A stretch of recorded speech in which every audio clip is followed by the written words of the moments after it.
Oh, yeah. Happy Friday, everybody. Ben and Woods, 97.3, The Fan. Let's get our heads right. Man, got a great show for you today. I think you're going to have a lot of fun. You know, I don't want to oversell it or anything, but I do think you're going to have fun. Thanks for being here with us. We've had a good week of shows, in my humble opinion. It's been a lot of fun. It's kind of counting down, man, to opening day, getting ready to get this baseball season going and bring you every nook and cranny of the San Diego Padres throughout the year. I mean, just diving deep into it, working on our lineup for the year, who's going to be on the air, who's not going to be on the air, trying to get it all figured out. We do take a lot of pride in the baseball coverage here on this show. So excited, man. Excited to get it started. Excited to get this show going. I'm Woodsy. That's Paul Rindle. He's the executive producer of the program. Good morning, Paulie. Hey, how are you? I'm good, man. Hope you're feeling better. I am. Good. I am very, very much feeling better. Oh, you two have worn the same hoodie today. Correct. Damn it. You and I did it earlier in the week. And it was this same hoodie. Yeah, it really was. I've gone back to it. You wore the same hoodie twice in a week? I did. Yeah, he did. It's very comfy. I did my laundry. Fashion, yesterday. no. It's very comfy. Very, very comfy. Ben Higgins is your friendly neighborhood sports anchor. Benjamin, how are you feeling? I'm feeling a little bit better today. I got some good sleep last night. So. You've made me very nervous the last 2 days. You texted one night at 9:08 is when I got the text on Wednesday night. Hey, I just don't know. I don't know if I feel good enough. So then at 9:08, when these eyes are about to close for the night, I go, oh God, oh no, oh crap. Ben may not be there tomorrow. Holy crap. Would it have been if I hadn't said anything, but then I worried, what if I don't say anything and then I just text you at the last minute tomorrow? It's a good question. And I thought I better at least give him the idea that this is a possibility, that I'm not feeling totally up to par. Do it at 5 p.m. 5 p.m. Yeah. I'd say we should have a cutoff as a show. If you think that tomorrow you're out, 5 p.m. 6. That was always my like internal the deadline. internal Like, clock. if Adam texts me at 11 a.m., hey, how you feeling? Like I'll let you know at 5. Like I feel I'm okay. Like let me Right. see how the afternoon goes. Like I'll let you know by 5 o'clock. I think my issue is that I'm an inherent optimist. And Yeah, I that's always true. think You I'm going to think start feeling better. You'll I don't rebound. I don't want to pull the plug at 5 when I could easily be feeling better by later tonight, and in the morning I'll be fine. And all of a sudden I pulled the plug at 5 o'clock, and I go, why did I do that? Now I'm okay. So that's why I'm hesitant to too early make the decision about whether I'm going to come into work the next morning. It's a tough call. You were laid out yesterday, just relaxing and resting. Yep. I took another day just to chill out, get a haircut, and then I was just off the rest of the day. Catch a fever beat. Oh. No, but you had to explain to me what that was earlier. I did. Yeah, I did. He had no idea what a fever beat was. Stroganoff. Even at my worst, I can still grab one. Don't miss a day. I don't. I really don't.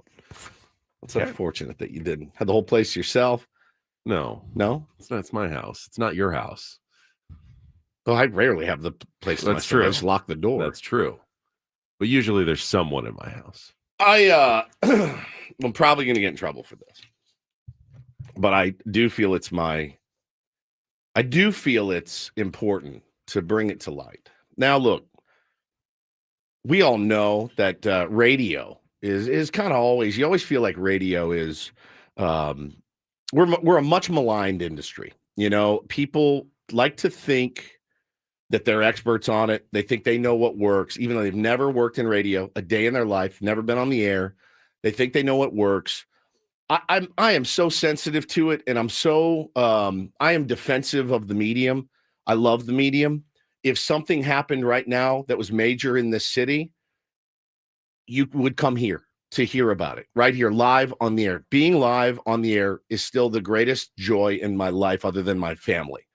I love being live on the radio so much. I do realize too, man, like the economy right now, it's a bit tumultuous. We need to be doing everything we can to get clients, keep clients happy, do what we have to do. I totally get that. I am 100% in favor of it. I've always been that way.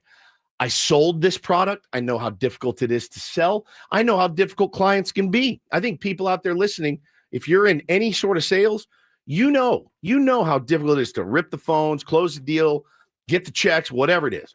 So I say this, and we do this with the understanding that it's a difficult gig, but it's kind of spawned potentially maybe a new segment. And the thing that popped in my head was this. You can't keep getting away with it. They can't keep getting away with this. And by they, I mean the Odyssey San Diego sales staff. And I've said it before. My kids are difficult to deal with. My wife can be a pain. You guys are great. The audience can be mean. Nothing is going to put me in the grave faster than our sales staff. And I mean nothing. I have dug a hole already. There's a gravestone picked out. You guys may remember back in October, a couple of years ago, I got a request to do a commercial from one of our sales guys. And he told me to, in it, out your own spin on it and make it spooky. Remember this? Don't be scared. I just want to play a game with you.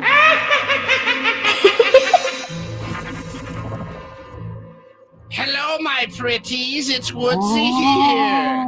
Don't miss the Halloween spectacular from my friends at Sedano Ford this Saturday, October 28th, from noon to 2. Sedano Ford. I'll be there with the 97.3 The Fan Street Team. Behind you. Along with many other local radio and TV stations, giving out prizes, concert and amusement park tickets. I am right behind you. And of course, tons and tons of candy. Bring the family. Don't miss the spooktacular celebration at Sedano Ford in La Mesa from noon to 2. Sedano Ford. This Saturday, October 28th. I'll see you there. If you don't come play with me, then we will kill you. Go check them out online as well, SedanoFord.com. SEDANO4.com. Let them know what's 97.3 The Fan saying.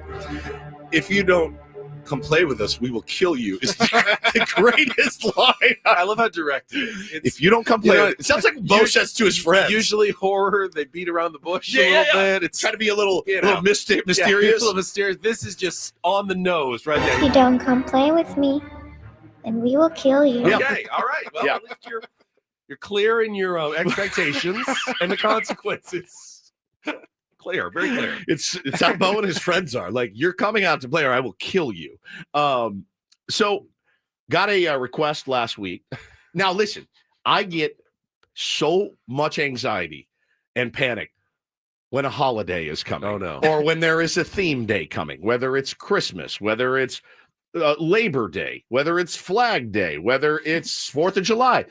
When I see the request Tuesday. Yeah. When I see the request for a commercial come up around, a day, a theme day, I'm like, getting away with it. I get the paper bag out and I'm here we go. Well, It's gotten to the point where we can kind of guess Yeah, the it's copy coming. now. Yeah. Like it's coming. Father's Day, Mother's Day. Yep.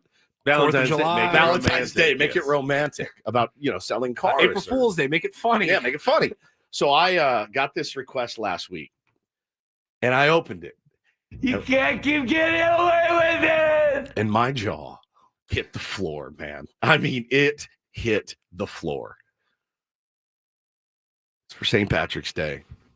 It's for my beloved Sedano Ford. Now, I did not do an Irish accent on this. I read this deadpan in my normal voice. But, okay, on my children, I did not change one single solitary word. I didn't omit anything. I did not add anything.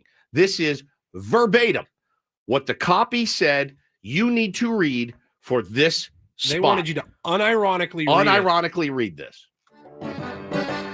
Well, Paulie added, obviously, the Irish music and some of the production value behind it. Are you ready for this? Well, top of the morning or afternoon, me fine folks. 'Tis Woods here and March be bloomin' with green gold at Sedano Ford. Me mate Manny Sedano, a grand local and veteran-owned dealer, is handing out deals so fine they'd make a leprechaun jealous. They're always after me, Lucky Charms. The Ford F-150 Lightning, a wee Lightning Steel at just $99 a month. The Bronco Badlands, Bagora, that bad boy's yours for just $275 a month. And the Ford Maverick, 35 miles a gallon. 'Tis a thrifty beast at just $275 a month. Need a tune-up? Their mobile service rolls to your door faster than a fine jig. Why's everyone always laugh when I say that? Drive into March with a Ford Yield Love from a local veteran-owned lot ye can trust. To me, it look like a leprechaun to me. Ramble over to Sedano Ford in La Mesa and say, Woods sent me, lads. I want to know where to go. Manny will fix ye up. I want to go. Sedano style with a 4-leaf clover's luck. Give me the go. I want to go. These offers are shinier than a pot of gold at the rainbow's end, but don't be dawdling. Traipse over to SedanoFord.com. Before these grain March deals vanish under the San Diego sun.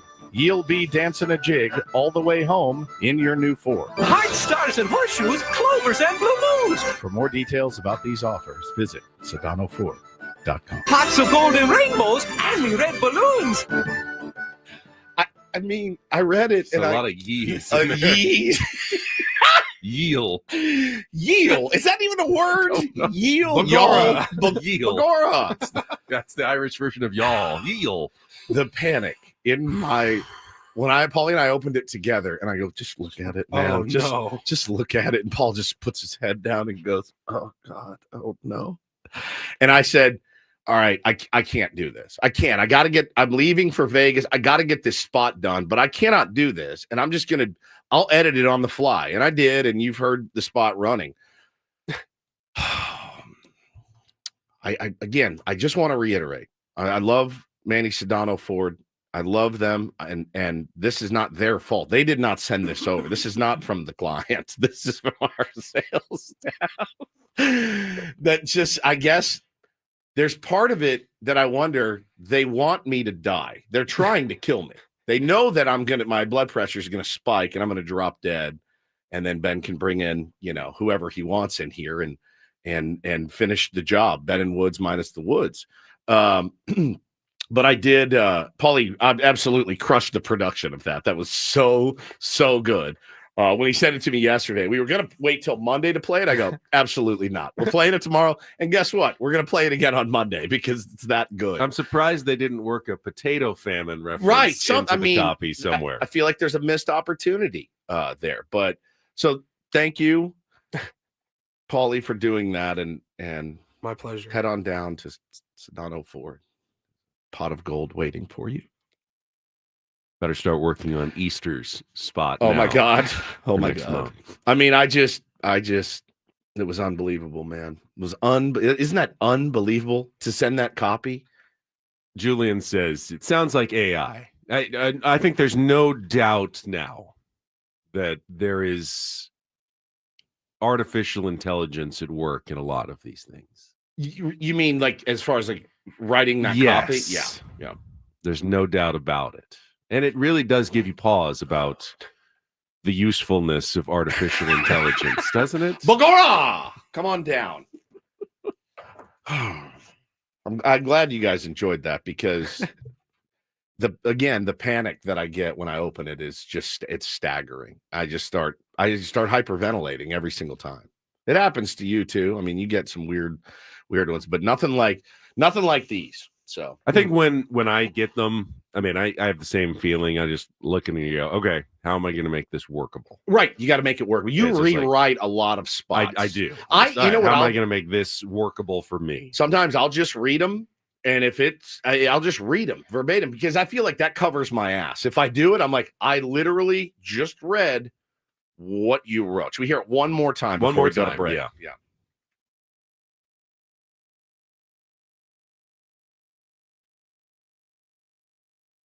From a local veteran-owned lot ye can trust. Go all the way back. Play the whole thing. You want the whole thing? Yeah, play the whole thing. Well, top of the morning or afternoon, me fine folks. 'Tis Woods here, and March be bloomin' with green gold at Sedano Ford. Me mate Manny Sedano, a grand local and veteran-owned dealer, is handing out deals so fine they'd make a leprechaun jealous. They're always after me, Lucky Charms. The Ford F-150 Lightning, a wee Lightning Steel at just $99 a month. The Bronco Badlands, Bagora, that bad boy's yours for just $275 a month. And the Ford Maverick, 35 miles a gallon. 'Tis a thrifty beast at just $275 a month. Need a tune-up? Their mobile service rolls to your door faster than a fine jig. Why's everyone always laugh when I say that? Drive into March with a Ford you'll love from a local veteran-owned lot ye can trust. To me, it look like a leprechaun to me. Ramble over to Sedano Ford in La Mesa and say, Woods sent me, lads. I want to know where to go. Manny will fix ye up. I want to go. Sedano style with a 4-leaf clover's luck. Give me the go. I want to go. These offers are shinier than a pot of gold at the rainbow's end, but don't be dawdling. Traipse over to SedanoFord.com.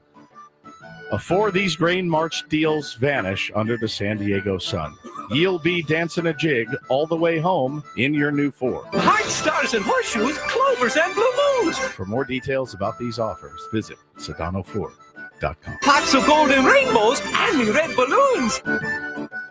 Everybody have a happy St. Patrick's Day. Indeed. Out there. We will set the menu for the program. Obviously, there's going to be some Padres and Aztecs talk. Oh, boy. It's got a lot of up in arms Aztecs fans in my feed yesterday. Oh, they are my dooming God. hard. I saw it too, dude. I saw it too. No pot of gold for you guys. Dooming hard. We will get I'm one into of the them. college basketball Embarrassed talk yesterday. Yeah. Embarrassed. Yeah, it was rough. It was a tough one, no doubt about it. That didn't help my mood or my feelings yesterday, but we'll get into all of that coming up after Kelly's traffic. First, though, and you're not going to believe this, Woods. Oh, look at that. Woods has a special message for you. This is unbelievable. Guess from who? Our first spot of the day. Hey, gang, it is Woodsy here, and March is blooming with green deals at Sedano Ford. My buddy Manny Sedano's local veteran-owned dealership dishing out savings greener than a St. Patty's Day parade. Take the Ford F-150 Lightning, which is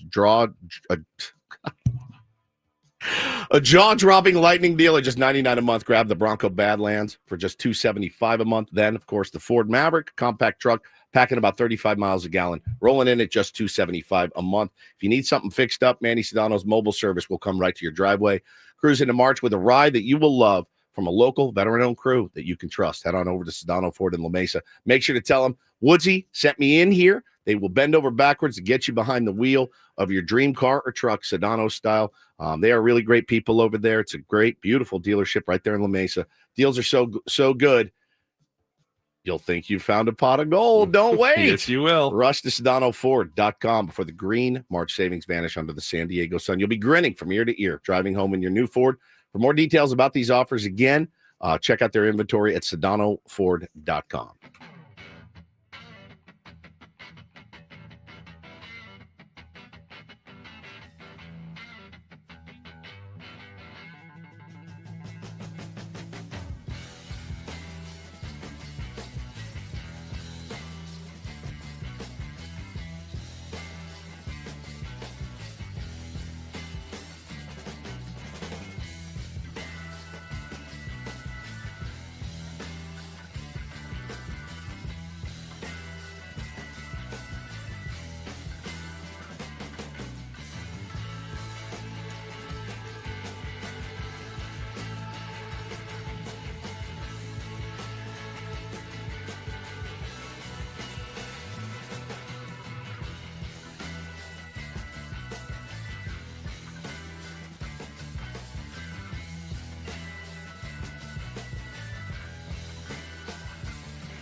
Top of the morning to you. Ben and Woods here on 97.3 The Fan. Well done on the spot read there, Woods. Thank you very much. You made it Irish. I mean, I made it my own. You did. Actually, I didn't. I just read it word for word.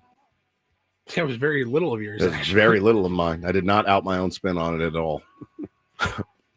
All right, we've got a lot to get to on a Friday. We do. It's actually one of our busier Friday programs. Busy little beavers in here. Yeah, we'll start here in our first hour by getting to the just really brutal loss for San Diego State yesterday. Could knock them out of the NCAA tournament. Might not knock them out of the NCAA tournament. We won't know until Selection Sunday. As I tweeted after the game, though, it's going to be a long, I think it was like 71 hours from the end of the game until Selection Sunday. That is going to be agonizing for Brian Dutcher, his coaching staff, the players, and fans, boosters of the Aztecs, because you really don't know. We'll talk about it. You know, there's some updated bracketologies already out there this morning. Some look okay. Some look okay still. You'll be also sweating the rest of the results this weekend, potential bid stealers, and we can talk about what you really don't want to see happen now that the Aztecs, it's not in their hands anymore. It's taken right out of their hands. So that's the tough part. And we'll just we'll talk about the game yesterday. We'll get into the Padres as they get ready for the second to last weekend of spring training. They've got a game tonight. They've got the big prospect spring breakout game this afternoon, which our Sammy Levitt's going to be calling. We'll have him on the program at 8:35 this morning to talk about getting to call the spring breakout game. Is he doing that with Scan? He is. I believe so. Yeah, I love that for Sammy, man. That'll be streaming this afternoon if you want to listen to some of the Padres prospects take on the A's prospects. Yeah, they're playing a 7:00 game later in the afternoon, or 7-inning game. And then there'll be like an hour, 2-hour break. And then the Padres will play a 9-inning evening game right there at the same time. Against the Rangers tonight as we get a little closer. A little close. Yeah, and then we'll have that for you on the station here tonight. I'm happy for Sammy, dude. I love that. I love that. I mean, that's what he loves to do. So he gets to exercise those muscles a little. He was supposed to do it last year and it got rained out. Yeah, that was such a bummer. I don't know what the forecast is in Arizona today. Obviously, we had tons of rain yesterday, and they got the game in, though. They moved it up early, so maybe it was overnight in Arizona, and they'll be okay today. So we've got some Padres talk for you. And, of course, our tournament of drops continues at 7:35. We'll give you the results. You're voting for the first round, or the first half of the first round from yesterday's matchups, and then we'll give you the matchups for the second half of the first round today and open up the voting all weekend long until we come back on Monday. And then we'll be down to the Sweet 16 in our tournament of drops, the top 32 sound clips of the year here on the Ben and Wood Show. Is voting still open? We shut it down right when the show starts. Got it. Okay. So close. Got the so results. Paulie knows the results. Ooh, He's the only one right Mamacita. now. He's like that accounting firm at the Oscars. Yeah. He's the only one who guy knows the on the results planet of the voting. I don't know the results. Woods doesn't know the results. It's not on, you can't click on it and see what they are on social media. So only Paulie knows which drops are moving on to the Sweet 16 this morning. A couple of tight races. All right. I like it. Very interesting. So we'll have an update for you at 7:35 there. All of our regular features as well. Don't do this. Take on Woods on a Friday. Our Ryle report to wrap up the week going into 10 o'clock. And, hope everyone has a really nice St. Patrick's Day weekend. Did you used to go pretty hard on St. Patrick's Day when you were younger? I know that's a pretty obvious question because the answer is always You're yes. asking the man who went to college in Chicago. That's a good point. Nobody. If he went hard on St. Patrick's Day. Nobody does it like that. I mean, maybe, I don't know. Nobody, as far as I've ever seen, does it like they do in Chicago. We would get I don't think it's that big of a deal in Ireland. I think it's a much bigger deal in like Chicago. We would get to the bar to reserve tables at like 6 a.m.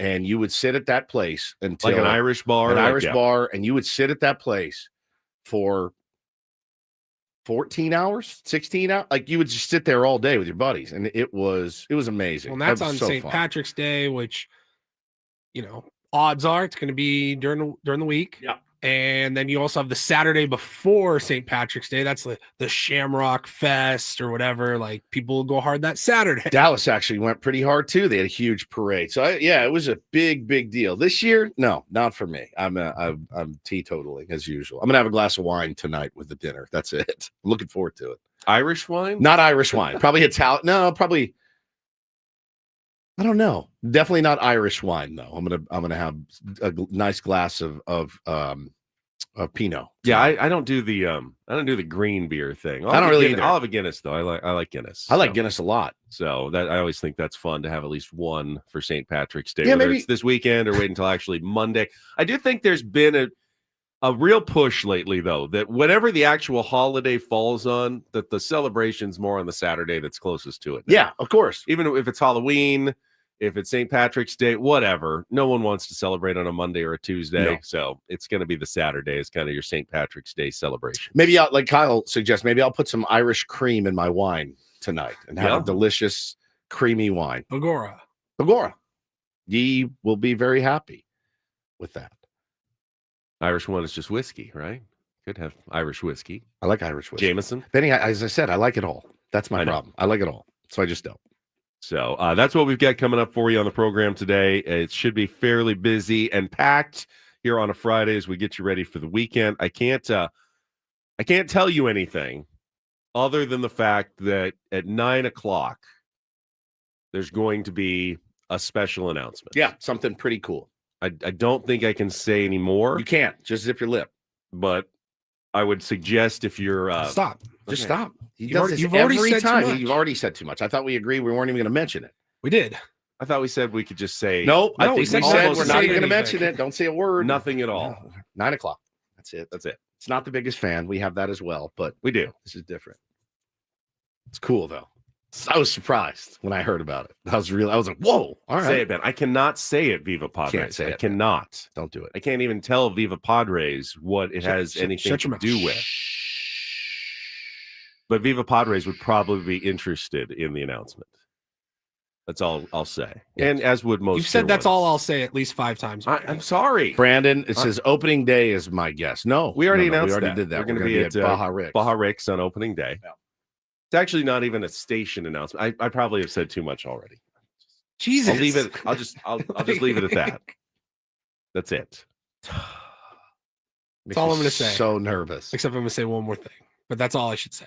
Except I'm going to say one more thing.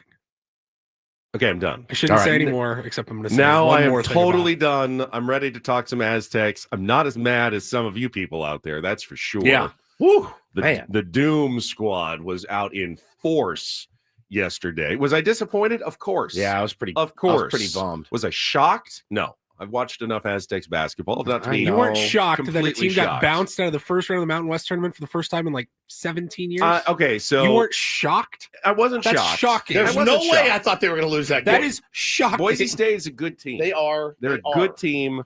And the Aztecs, as they always are prone to big stretches of no offense.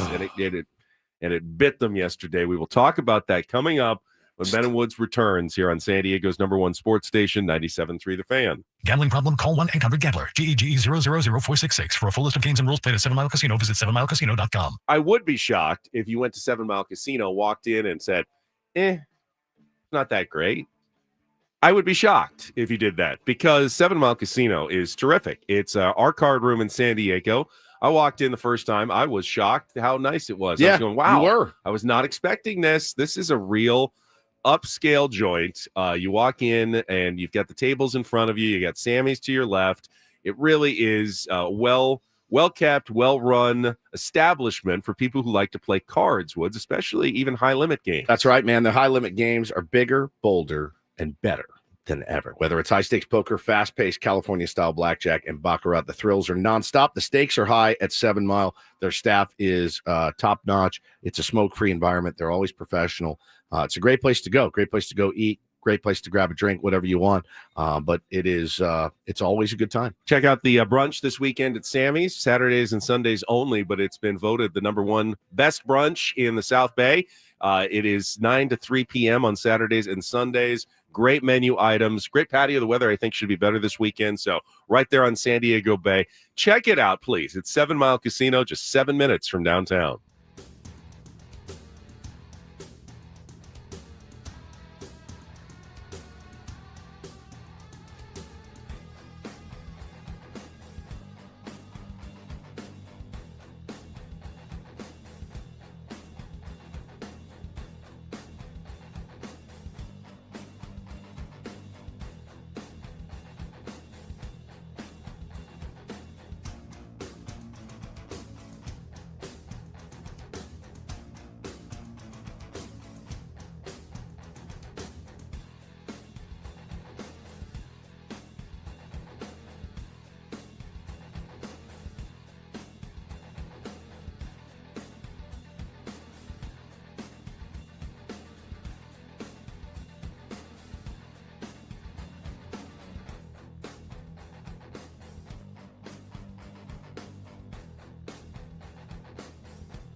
Well, it was a tale of two halves yesterday for the San Diego State Aztecs against Boise State. First half, first 19 minutes of the first half really felt one of their better performances of the season against a good Boise State team. They really forced Boise State to do what Boise State is not good at. Jacking up three-pointers, could not get the ball inside to their best player, Tyson Degenhart, for most of the first half. San Diego State was playing the game they wanted to play, hit a couple of shots, and all of a sudden you look up at the scoreboard, and I think it was 33-22 San Diego State in the first half with about a minute to go. Sounds right. And at that point, I'm thinking, all right, do you really think that San Diego State could be outplayed by more than 11 points the rest of the way? For the final 21 minutes, all they have to do, play normal Aztecs defense, hit a couple of shots, and this should be a win that ices their spot in the NCAA tournament. That was my thought. And then, of course, in the final minute, and this has happened so often to San Diego State this year, the final minute of the first half, it just kind of unravels a bit. And it's not that they did anything hugely wrong, but Boise State hit 2 threes around a turnover, I think, for San Diego State. Quick 6-0 run. Completely changed the complexion of the game going into halftime. You're up 11 versus up 5. You texted that to us. We were the three of us were texting about the game, and I think my first text was, "Man, jacking up threes is certainly an interest." I mean, their first 11 shots or something were 3-pointers, and a few of them went in and kept Boise State in the game. And but then you said, "Oh man, those 2 threes right there completely changed this game." But I'll tell you what, man, going into halftime, feet were up. Laid back, hand in my pants, just never, ever thought they were going to lose this game. The way that they looked, the effort that I saw, the way they moved the ball, the way they got back on defense, they were being lauded for that, throughout the first half. At no time, Ben, until about, minute and a half, 2 minutes left, I went, oh, yeah, they're going to lose this game. I mean, but really, I thought we got this thing. Piece of cake. Yeah, the second half just wasn't really good from any perspective. Defensively, offensively, turnovers, sloppy play. It was a bad half at a very bad time for San Diego State. They Boise State, right in the first minute of the second half, had already tied it up. Yep. You go, okay, no chance of that easy win I was hoping for about 20 minutes ago when there was a minute left in the first half and they were up 11. This is now going to be a dogfight. And it was for most of the second half. It was back and forth. Got to just over 9 minutes to go, though. And San Diego State, I mean, they could sell this, put it in a bottle, stop scoring for long stretches of time. And it just happens, you never know when it's going to pop up. This was the worst time. It's almost certainly the way. It really is the way most Aztec seasons end.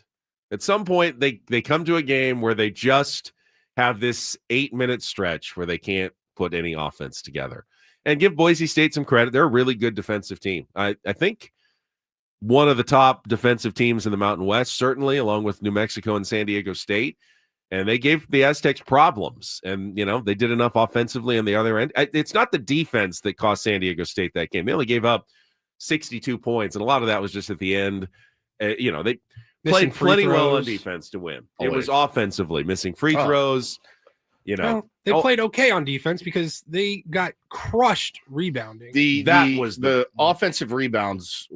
They just got. Now again, some of that happens when all you do is chuck threes. Yeah. You're going to get long rebounds that wings can easily. It was there was 2 or 3 of them though where there was just no one under the basket at all. It wasn't like they were outworked under the basket. They just weren't there a couple times. There was just one Boise guy right under the basket. Well, they had just grabbed it and put it back in. No one there. So many second chance effort. You saw a lot of second chance effort and points from Boise State yesterday. I still did coming down to the end. I was like, all right, we're down 5. Like, hit a bucket. And I think it was Nick Boyd went up. Did kind of a fancy move he didn't really need to do. Missed kind of a wide open layup. And again, he doesn't have. He had an otherwise great game. He didn't have eyes in the back of his head. He was the only guy. He had 20 points. No one else had more than 7. I absolutely know what his thought process was. Absolutely. There's a guy behind me. You blow by somebody, they're right. You feel them on your back. And he's not the tallest guy. Right. So he just knows if I go up, it's getting swatted right over the top of my head. There's nobody there. Panic. There's nobody there. Yeah. And speaking of panic, I think it was the very next possession. Miles Byrd, I think, had a steal, and he just like full on panic, man. They said he was trying to get to his left hand, just panic, kind of kicked the ball away. They just Miles Bird's that's a guy who said if he comes back, he's only going to play for San Diego State. He wants to test out the pro waters. I think we'll be seeing him. I hope so. I think. I hope so. Season. He's there's a lot to like about his game. They needed him. The raw talent. They needed him to score. They needed him to he had score. A really yesterday. rough, it was tough. like second half of the season. Yes, yeah, not just very second half of the game. Yeah, and that hurt us. And then Miles Heide just was a non-factor completely. Nothing. Like at one point, I looked at no points, like 2 rebounds. I mean, there was nothing there. Yeah. You know, the broadcast kept teasing you saying Magoon Guath is available. Magoon Guath is suited up and available. Means nothing. Obviously he was not available. He was a decoy, which was smart of Dutch to dress him, warm him up. I mean, make Leon Rice, the coach at Boise State, go, I'm a little unsure about our game plan. Is Magoon Guath, who dominated us in the regular season, he's coming in, but I don't think he was ever going to come into that game. That was simply some head games that Dutch was trying to play.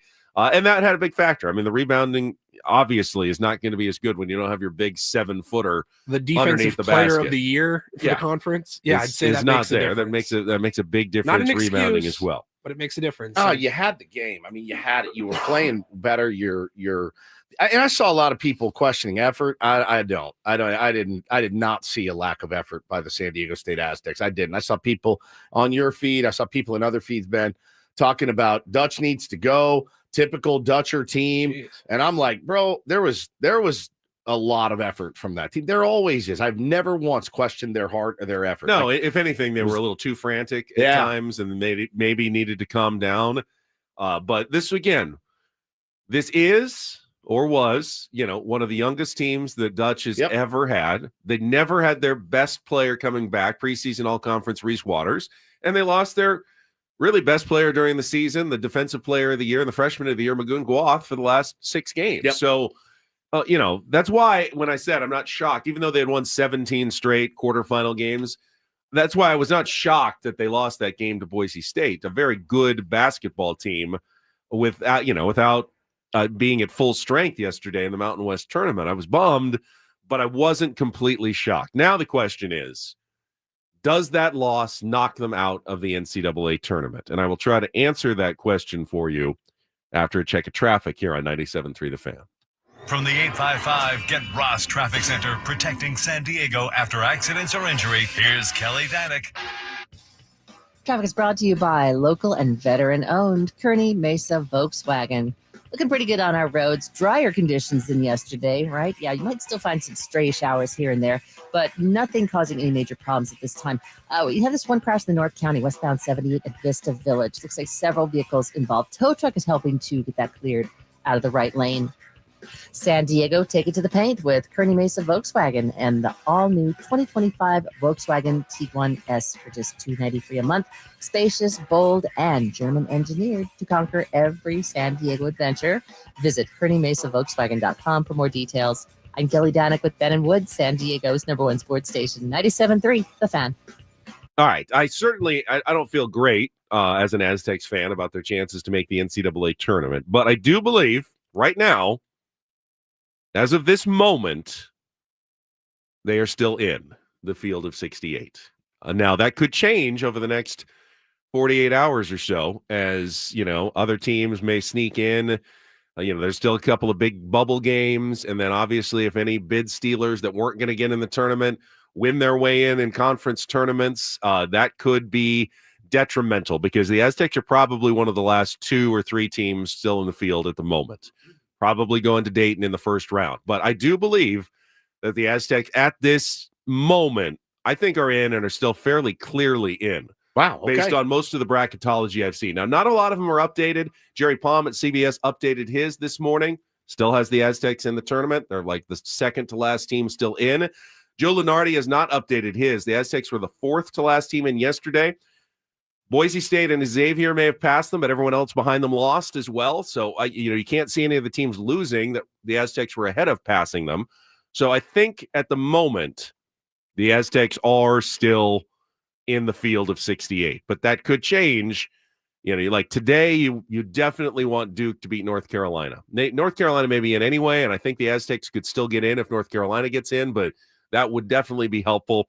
But I'm going to go ahead and, you know, if I had to place my money, had to bet, I do think the Aztecs will be in the tournament, probably playing in a first 4 game in Dayton on Tuesday or Wednesday next week. Such a tough spot to be in because conference tournaments are weird. This is not the big dance, you know, the big tournament where you're going to maybe get max effort for 40 straight minutes from every player that's on the court. You got teams like a Duke. Now, rivalry game, so maybe Duke does show up for it and they want to beat North Carolina because it's Duke versus North Carolina. But any other bubble teams that you need to lose, when you have a team that's guaranteed a lock, they're like a 4 seed, there's not a whole lot of motivation necessarily for them in these conference tournament games. And I'm not saying they're showing up and hoping to lose or anything. You think any kid that steps on the court wants to win, but maybe they're not going as hard as they would have. You can't be a prisoner of the moment, you know, with the one loss. The committee is looking at the whole year and has already made a lot of these decisions before the conference tournaments even start. And there's not a big difference between the Aztecs and 10 other bubble teams. Metrically, you know, overall, there's really very little difference, which is why the Aztecs could be on the outside looking in. I do believe, though, the one thing the Aztecs have going for them, they have some of the best non-conference wins of anyone. 100%. And if they're looking for a differentiator, beating a number 1 seed in Houston on a neutral court, beating Creighton and destroying them on a neutral court, there's not any other teams that have wins like that. So if I'm looking at like 10 teams for 4 spots, I still think the Aztecs are like one of them. I think they have to be one of them. We've talked about it, man. They've earned a little bit of a nudge, right? They've earned a little bit of a nudge from the committee. They have a name. They are a national team. Like they were in the championship game. You know what I mean? Like they're a good, consistent basketball program. And I think that could earn them a nudge. But you're right, Paulie. I mean, Duke's head coach came out because Cooper Flagg got hurt, and it did not look good. When he went down and grabbed his ankle yesterday, his quote was, "To be honest with you, I would have to be like convinced by everybody in the locker room when I go back in there that he should play. It's not worth it. It just isn't. He was swollen already. This is not the most important thing for us. We got to see if we can get him right for this run that we can make in the tournament. Without Cooper Flagg on Duke, they're already saying that's not a Final Four team, and they are with him." Now, what do you want to see? I mean, you definitely want New Mexico or Utah State to win the Mountain West tournament, win tonight in the semifinals. That would be helpful. You are cheering for UCSD big time to win the Big West tournament because you don't want UC Irvine or any other bid stealer to get that, and UCSD might get an at-large berth. That could hurt San Diego State. So there are certainly ways the Aztecs could be knocked out of the field in the next 2 days, but at this moment, I do firmly believe that they are in the field.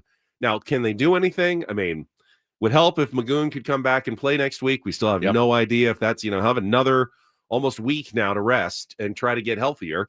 Going to probably be a little rusty.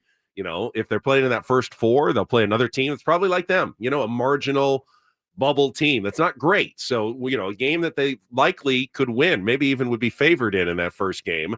But then, coming off a really bad half, and we'll see what happens with that quick turnaround for that game. If they get in to the first 4 in Dayton, that's Tuesday, Wednesday, or is it just Tuesday or Wednesday? Yeah, they'll have one of those 16 versus 16 games, and then like an 11 versus 11 game on Tuesday, and the same thing on Wednesday. So we don't know which one they would be in. People were likening the 9-minute scoreless streak to the 24 inning. Felt the same a little bit. I think the Padres was way worse. Oh yeah, it was over 3 games. Yeah, and also like much bigger than that. It's the Mountain West Conference tournament. You know what I mean, as opposed to the playoffs. Potentially season ending. Potentially season ending. But you still have a shot. 24 scoreless. 24 of the worst innings of my life. Sucks. Yeah. Welcome to San Diego. Yeah. All right. I've been there 15 years. Got my fingers crossed now. That's going to be a very nervous Sunday. Oh, you're going to be very nervous Sunday. All right, we'll come back. We'll talk some Padres baseball. We can wrap up yesterday's spring training action.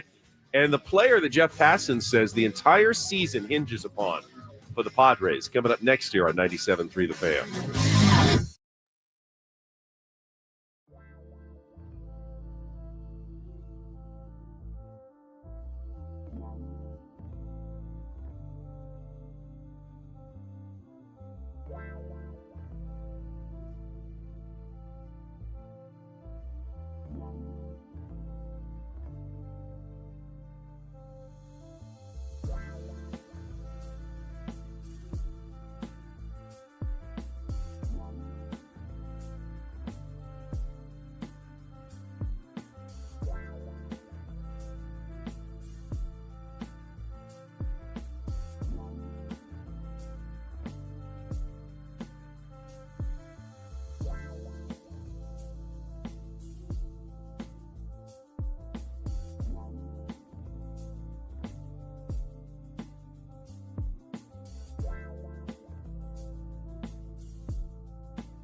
Actually, a pretty solid Cactus League day for the Padres yesterday. Now, don't get me wrong. They found a way to lose, as they have done almost every day this month.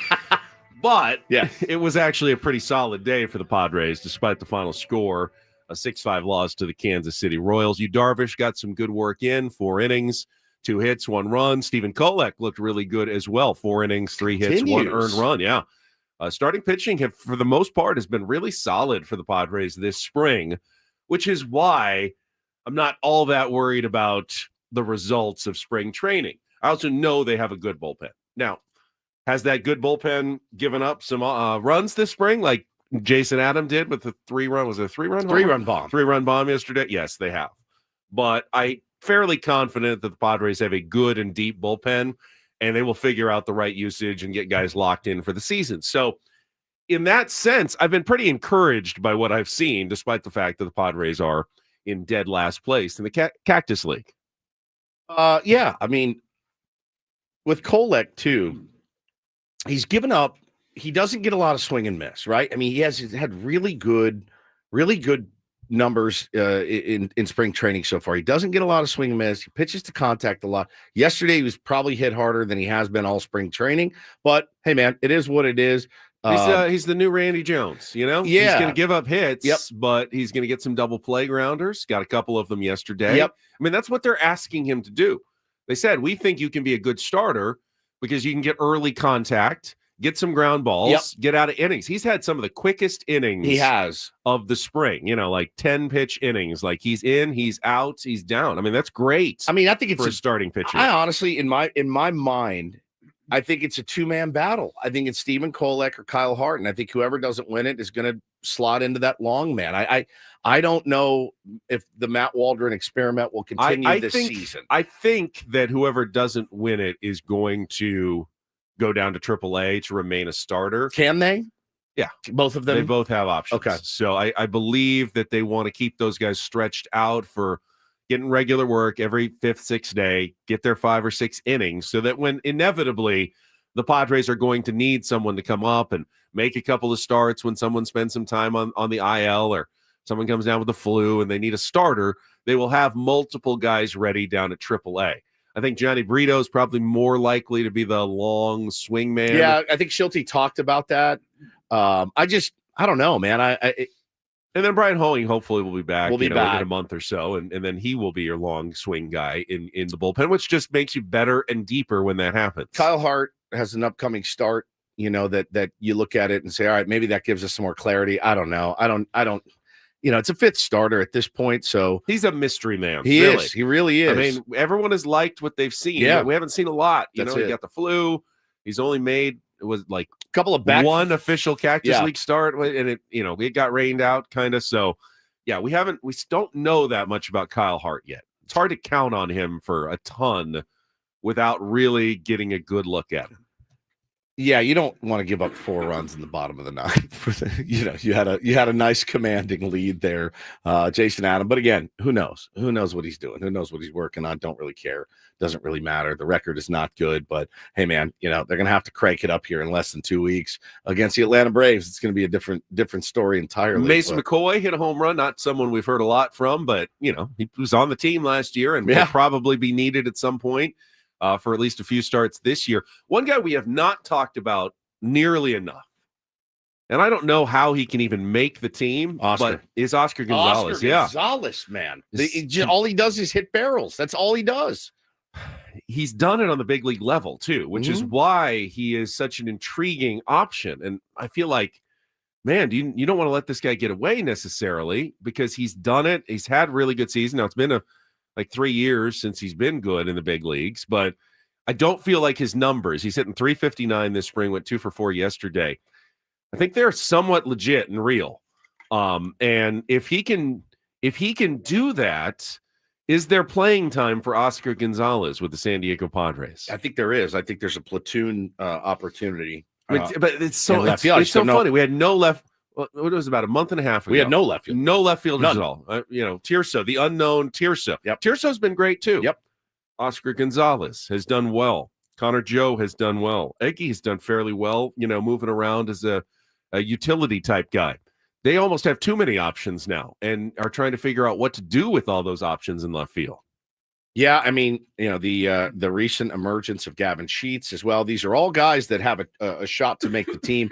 I'm just not sure. I'm not sure what they're going to do. I really don't know. I don't even know what I would do. I mean, I think, I saw people yesterday saying, oh, it's easy. You just take Oscar Gonzalez, platoon him with Tirso Ornelas in left field, and you roll. And then you have Gavin Sheets. He's your DH against lefties. I mean, look, there's only so many spots for guys. You're going to have Tyler Wade's probably going to make the team.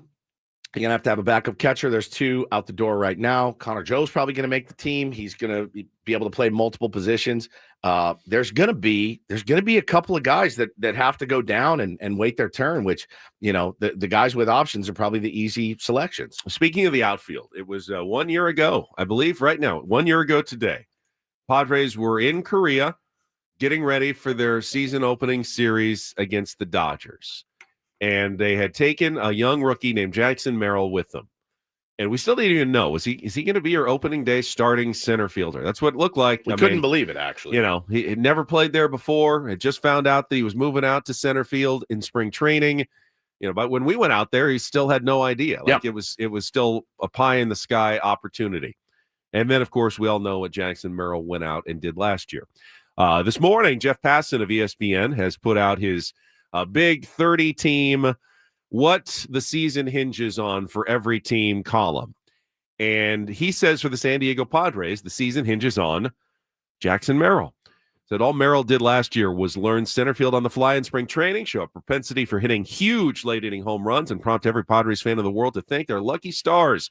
The general manager, A.J. Preller, insisted on keeping Merrill out of the package that landed Juan Soto in a trade. Merrill, who turns 22 in April, is now the face of a franchise loaded with talent and seen the same way as Milwaukee's Jackson Chourio, a future MVP. Padres officials rave about Merrill's capacity and desire to learn. They say they believe Merrill is already much improved from last year when he hit 292, 326, 500. In time, we'll learn if he can bump up that on-base percentage, become one of the best defensive center fielders in baseball. For now, though, Padres are content to simply have one of the best players in the league under control through the end of the 2029 season. I don't mind if the season really does hinge on Jackson Merrill Woods. I don't think that's a bad thing. This is Jackson Merrill For the San Diego Padres. He's the kind of guy you want your seasons to hinge on. I don't know that I disagree with Jeff Passan, but for me, the guy that I look at as the ultimate game changer for the San Diego Padres is Fernando Tatis Jr. That's the guy. I tend to agree with you. That's the guy that Juan Soto just came out in an interview and said he's the best player in baseball, right? Like you didn't see this interview? Yeah, Juan Soto said that. He said he's nobody can do what he does. That's nice of Juan. It is. They're good buddies. They're good buddies. Yeah, Juan, for all the hate that he gets, pretty good dude. Really, really tight with some of these guys still, and certainly appreciates the greatness of Fernando Tatis Jr. when healthy. He is that next level upper echelon. We've only seen glimpses. There's been. What does the season look like when you have Manny, who's not coming off surgery, right? And Tatis gives you, call it 152 games. Can't even. It's like porno, dude. I mean, it's baseball porn right there. Like, it's the greatest thing you could ask for, dude. I mean, you saw him in the playoffs. He's got flair for the dramatic. He's got every friggin' tool you could ask for. I don't know how his body feel. I mean, he ran a lot less last year than he normally does, but that's because he had stress reaction in his leg. Like, if he's healthy and getting back to being that dude that can play 140, 150 games, the sky is the limit. It really is baseball wisdom. I really think from both you and Jeff Passan that the season does tend to hinge more on star players, superstars. Yeah. I think from kind of our fan perspective, a lot of times we look at the pivot players like Xander Bogaerts. Is he going to be more Xander, or is he? And they're important as well because you feel like there's a bigger swing. I'm pretty sure that Jackson Merrill and Fernando Tatis Jr. are going to have really good seasons. Now, health is always a question, but don't have a lot of worries there. I feel like guys like Jake and Xander, you have a much bigger swing. Like a good season could be really good for both of those guys. No doubt. A bad season can be pretty bad for both of those guys. And to me, as a fan, that is always like the most important because I feel like I'm counting on the star players. But honestly, you get good star seasons from star players. It doesn't really matter what the rest of your guys do that much. The cool thing about this team and the way that it's constructed now is I don't know that there's one guy in that locker room that says, oh boy, I got to put this whole thing on my back, like Mike Trout for many, many years. Like, there's think about it. There's Bobby Witt is probably one of those guys that's like, man, if I don't. I think Manny did. It didn't serve him well. Correct. And I think now you look around the room and go, all right. And plus with the new kind of offensive philosophy that the Padres have employed, Ben, it's more of just like, hey, I don't have to do it all. I do have trust in the guys behind me to at least get me over, get me in, whatever, which I really appreciate. I don't think there's one guy. I don't think Fernando is looking at the season in the mirror going, I'm going to have to carry this team, man. I'm going to have to carry it. They all genuinely like each other. They're all on the same page. And I do think, working in concert, yeah, man, there's about 5 guys that I look at are guys that can change the course of this season. So I don't feel like, because we don't have just one superstar. We got a couple. We have 2 superstars, a potential third, and a couple of guys that could also be there. So I'm pretty stoked about that. I like the way it's built and constructed right now. Under the headline, the best thing I heard all spring for the Padres in Jeff Passan's piece says, fair or not, there's an expectation of failure for starting pitchers who don't sign until after spring training has begun, which brings us to the case of Nick Pivetta, the right-hander whose deal with the Padres constituted the most spending they've done this winter. It's just spring training, so there's no sense in getting excited about Pivetta's raw numbers in his first 2 starts. At the same time, evaluators said Pivetta's raw stuff looks good enough that they're bought in. And if Michael King and Dylan Cease can replicate their phenomenal 2024s, the Padres will sport a rotation that's among the best in baseball. Yeah, I mean, no question about it. And of course, you saw I'm sure you guys saw the headline. Are we going to talk about it later? We're going to talk about it now. We'll talk about it later. We'll talk about it later. But I think ultimately, and here's why I have confidence going into this Padres season. I saw MLB rated the Padres as a top 10 lineup. I think they're a top 10 pitching staff, and I think they're a top 10 bullpen, and they're a top 10 defense. Yeah. It's hard not to say they're not a top 10 team in baseball, at least. If they're top 10 in every meaningful category in the league, in the game, then they really should be a top 10 or even higher team in baseball this year. Correct? Yeah. Will it all play out that way? I don't know. But at least at this moment, going into the season, they're one of the better teams in every aspect of the game in baseball. Now, there are better teams than them in everything. They're not the best lineup. They're not the best pitching staff. They're not the best defense. And they're not the best bullpen. But they're up there in all those categories. It's a well-balanced team that AJ has put together. You have a puncher's chance, right? I mean, you have a chance, right? That's kind of what we ask for. They absolutely have a chance to compete and be very good. Very, very good. So it's a good point by JD. They always say, as Manny goes, so do the Padres. So is he like the hinge player? I mean, if he has a monster year, I mean, I asked him at spring training. That phrase, I believe. As Manny goes, so goes the Padres. Don't you think? Didn't you say as they always say, or did you say as you always say?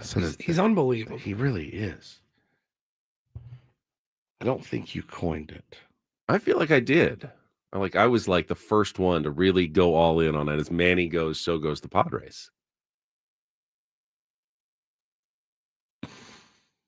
I just was trying to get my credit for it. You weren't giving it to me. Because I don't like to give credit where credit isn't due. I will give you credit where credit is due. I felt like I was like the first one to really go all in on that. Paulie, you want to weigh in on this, or it's not a Benism? There's plenty of Benisms. Hot beef is a Benism. The burning desire for a victory lap. It burns. Just oozes out of burns this man. In him, man. We got to. You know what? We got to take our wins. You're right, Ben. You're right. Yeah. Thank you. You know what? Yes. Thank you. Sure. It's the Keanu Reeves meme that goes around that says, I'm at a point in my life where somebody says 2 + 2 is 5. You say, yeah, you're right. Absolutely. Have a good and you day, move on. man. So, yes, as Manny goes, so do the Padres. Trademark Ben Higgins. Trademark Ben Higgins of Ben and Wood. I mean, if you want to give it to who else would you want to give that to? Jesse, Tony, Scan, Anybody with a pulse that's watched the Padres? Mud. Andy says, this show needs a historian. I couldn't agree more. You know, Fernando Tatis Jr. has an MVP caliber season. The Padres should be pretty good. I just felt like a lot of people thought it was like Tatis was the driving force of the Padres, and I said it's really Manny. Like years ago, when I just wanted to. You know what? I forget a lot of stuff, so I guess it really could be. But listen, you guys got to understand. There's nothing to fear, but fear itself. As what I've said, and then I've made up. I know I did. Oh, you I did? made Okay. that. I've been saying that for years. I made it up, and there's nothing to fear but fear itself. I have a dream. See, now I don't. Dominic says, as Ben goes, so goes Ben and Woods. I think as Woods goes, so right. goes Ben and Woods. Probably right. Man, Man, definitely feed more off your energy, good and bad. Good and bad. Good and bad. I don't know what it is. Pinpoint it. But it's weird. I will say that's one of the more awkward moments we've had in the last 7 years, I think, when you took credit for a phrase that nobody else knew that you coined. That you think you coined. I think I coined, yeah. How much NyQuil are you on? Right. I did take an Alka-Seltzer last night. You did? Yeah. How was it? You just I slept well. You lay there and the just, nighttime one. You just feel it. You should have gone to Joshua Tree the blue and pill, done it. as we like to say on this program.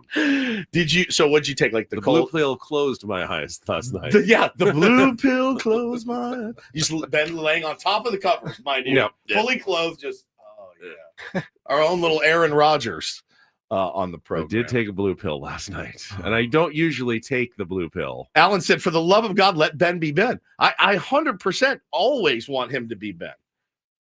And if you think that you coined, I know you think I'm a massive egomaniac. I'm really not. I know. But every once in a while, I do like to be right. I know. I do like to make a salient point. You do. And I like to be given credit for that. I feel like we always give you credit for good points and things like that. I just don't have. I was surprised because it's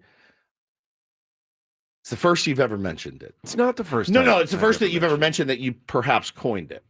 I think that like 2 years ago that was a thing. It was not a thing. It felt like it was a thing. As Manny goes, so do the Padres. Ben Higgins. Okay. I mean, I think it's more that you think it's some earth-shattering opinion, right? I felt the Padres' like best not player anymore. I feel like I've whether or not convinced everyone. I feel like 2 or 3 years ago, everyone thought it was Tatis, and I had to convince everybody it's not. It's Manny. If you look, I had numbers. I went through the numbers and went, hey, when Tatis plays really well, Padres are still whatever. When Manny plays really well, they go through the roof in terms of wins. There was a correlation. Credit. Tevin says Ben definitely was. I remember he even brought the stats where Manny hits and the correlation with wins. Wins, yes. I did a whole thing on it doesn't correlate for wins when Tatis gets hot for whatever reason. But when Manny gets hot, it always correlates with winning for the Padres. And then I said, so as Manny goes, so go the Padres. Okay. But not other guys, not Tatis, not Xander, for whatever reason. I don't know why exactly. But it's Manny that the correlation is there. You may be right. 4 7 years ago. Well, if you believe me, fathers brought. If you believe me on that, then you should believe me when I say Prize Picks is your place for daily fantasy sports. I've been playing for most of the year now and really enjoying just how fun it is and how simple it is to just add a little fun to my sports watching every single night. All you have to do is pick more or less on stat projections between 2 and 6. Small lineup, big lineup. The bigger the lineup, the more you can win. You can win up to 1,000 times your cash by running your game all season long on Prize Picks. It's a community, more than 10 million members, so you know they're doing something right. Billions of dollars in awarded winnings. And by the way, when you get your winnings, you can cash out fast with their app. If you want to get it to your Venmo, I've got it in as few as like 15 minutes. It's right there, and I have won. I've pulled money out of my account multiple times. I'm ahead overall. I even got a tax statement this year because I've done so well on Prize Picks. Hey, that's the dream. Just run your own game, though. All you have to do is download the app at prizepicks.com. Use the code KWFN when you do. You're going to get $50 instantly when you play your first $5 lineup.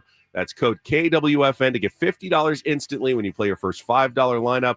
Conference tournaments the next couple of days. Of course, the big tournament next week. You got picks on the professional basketball as well. All the stars, they're all there. Sign up today at Prize Picks. Run your game, must be present in certain states. Visit prizepicks.com for details.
Don't Do This is brought to you by Trust and Will. Don't leave your entire estate, house, kids, and life savings up to chance if and when you die.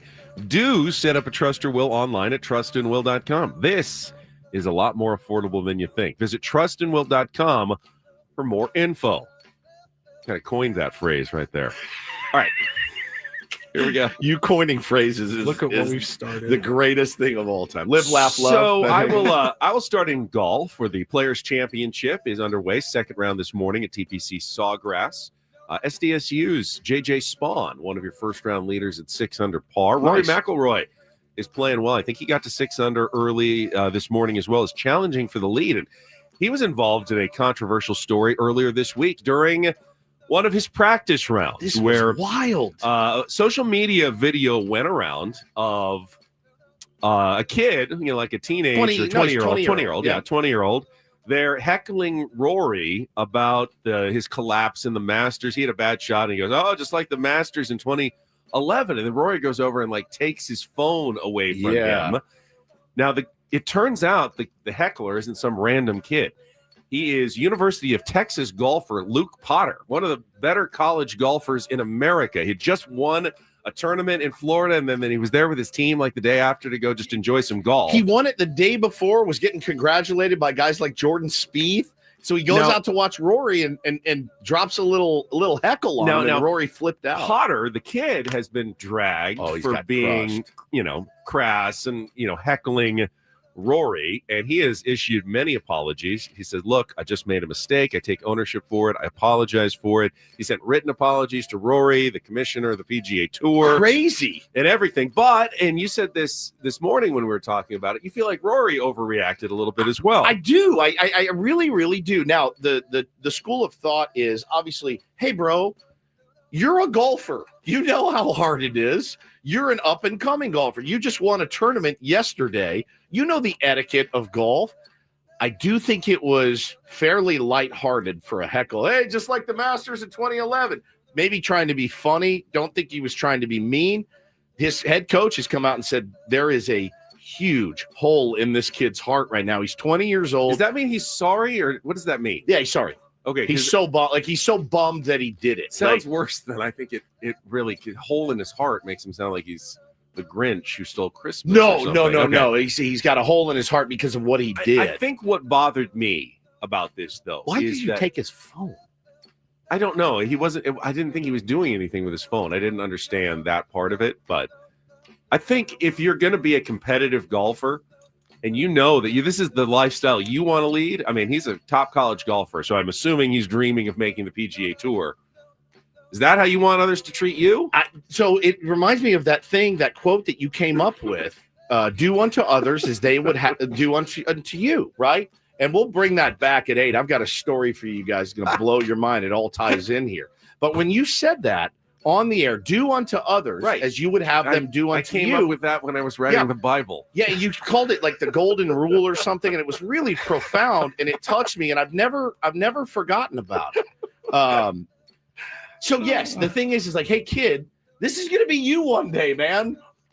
So I don't know. I thought it was pretty innocuous, but I did also think Rory really overreacted. Possibly. This is kind of a funny story. I chuckled when I saw this. So Bill Belichick, he's going to be head football coach of the North Carolina Tar Heels, Ben, and we all know about his 23-year-old girlfriend. There's quite a age disparity, and just seeing about 50 years. About 50-year age gap there, Paulie. So he goes to North Carolina, and he gets an email yesterday from somebody in the program, and it was right after his hire, and he apparently requested that his girlfriend, former cheerleader Jordan Hudson, be included on all emails. The senior associate athletic director for external affairs and strategic communications, Robbie Evans, emailed Bill Belichick in mid-December about a social media and web content, probably some video he had to watch. He writes back, Robbie, thanks for the email. I'm including Jordan on this email so she can keep up with our postings. Can you include her on anything you send to me? Thank you, BB. And the assembly also reported that Hudson was copied on emails about whether or not to accept interview requests. So she's not only his girlfriend, Ben, she's like his his personal assistant. So she is now to be copied on everything that he gets. Like when he has to go through online training at the University of North Carolina, he just has her do it. Yeah. Well, either that or she's like, Bill, don't forget. Sit down. Because you're old as bulls and you have to do this online. Let me get it set up. I'm guessing the Patriots didn't make him do a lot of online training. I bet not. I bet you they never even spoke with him. He probably didn't even have an email address there, to be honest with you. But it's college, it's NIL, it's all this. He's going to have to be out there doing the dance. So he's got his girl as like his assistant. I mean, I kind of do that to Paulie. I'm like, yeah, sure. Just ask Paulie. I just pass the buck to him a lot. You're like my Jordan Hudson or whatever. Except I'm not your partner. Not yet. Not yet. I could do a lot worse than you. I'll tell you. Your that. age gap is not nearly far. No, enough. I could do a lot worse than you, Paulie. Do we have a do-do? Can you imagine if we had to like include Adam's wife on every business email that we sent? Hey, can you copy my wife on this? What is happening? Actually, it would be cool to have an assistant that just weeds through all your stuff. I will say that. All right, finally, do this. DD mega A very doo-doo. sportsy one for me this morning, but the topic here is unbreakable records, I think. And Steph Curry may have one. Congratulations to the Warriors, a future Hall of Famer who drained his 4,000th three-pointer of his career last night. That's ridiculous. So how ridiculous is it? Well, here's how ridiculous it was. Steph Curry became the all-time three-point leader in 2021 when he passed Ray Allen with 2,974. Since then, he's just been adding to the record to make it so out of reach. It's like Cy Young, dude. That's 511 Yeah, wins. I mean, You know what it is. It's a never little bit like happening. Cy Young. I don't know, Wilt's 100 points. I don't know. I mean, what records in sports are truly unbreakable? The Cy Young one is Cy Young. clearly, unbreakable. No wins or.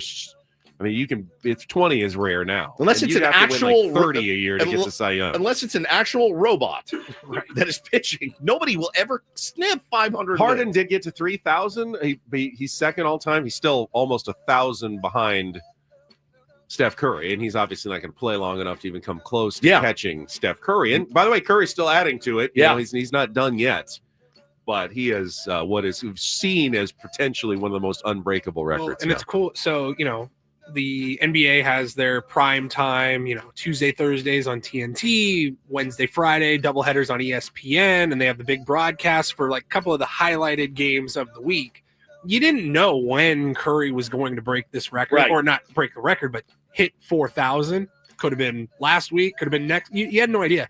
It just so happened to be a nationally broadcast game with the legendary Kevin Harlan on the call. Oh, sick. Here's how it sounded. Here comes Curry, hit a three, but that's it. Diving for it, Monk. Curry thought about three. He'll put up a three. There it is! Number 4,000. A shot for the ages from a player for the ages. Truly the portrait of an artist. That's pretty amazing. Harlan. I miss him, man. Had him on before. Get him on again.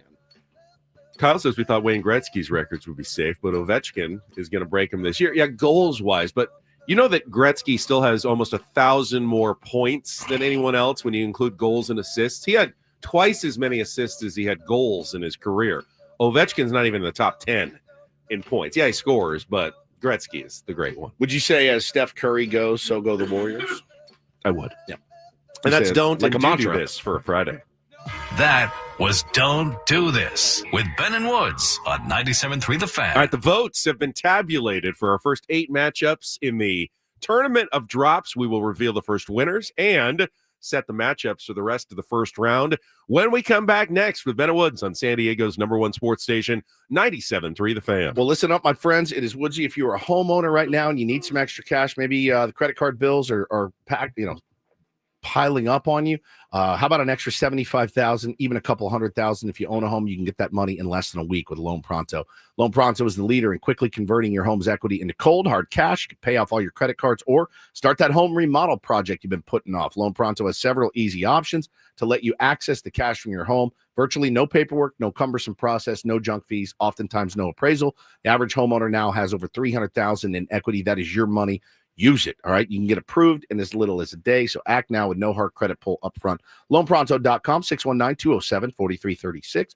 Get the money you need for anything. 619-207-4336 or go to loanpronto.com. Equal housing lender, NMLS 1661781. Subject to lender approval, NMLSconsumeraccess.org.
Got spring training Sammy joining us about an hour. He'll be calling today's spring breakout Spring game. fling. What is it called again? It's the spring breakout Yeah. game. Yeah, 2:40 with Padres prospects. Now, we're not going to see Cash Mayfield, but Boston Bateman, I think, is going to pitch in that one. So we will talk to Sammy about that in about an hour. Looking forward to that. I also want to talk a little bit more Padres coming up. The idea of trading Dylan Cease has not died, even though A.J. Preller has done a pretty good job tamping it down. I mean, almost every report we've gotten in the last couple of weeks is that Padres are no longer interested in trading one of their starting pitchers. They're going for it. Yet, teams keep calling Woods and keep asking. Yeah, not only has it not died, it's picked up a tremendous amount of momentum over the last 24 hours. The report that came out yesterday was there were 9 teams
Tube stream. So, hello, everyone. Oh, Paulie's back. That's good. That was weird. See if we can get Woodsy back. Oh, there we go. All right. But hopefully on the radio right now, everyone can still hear us all.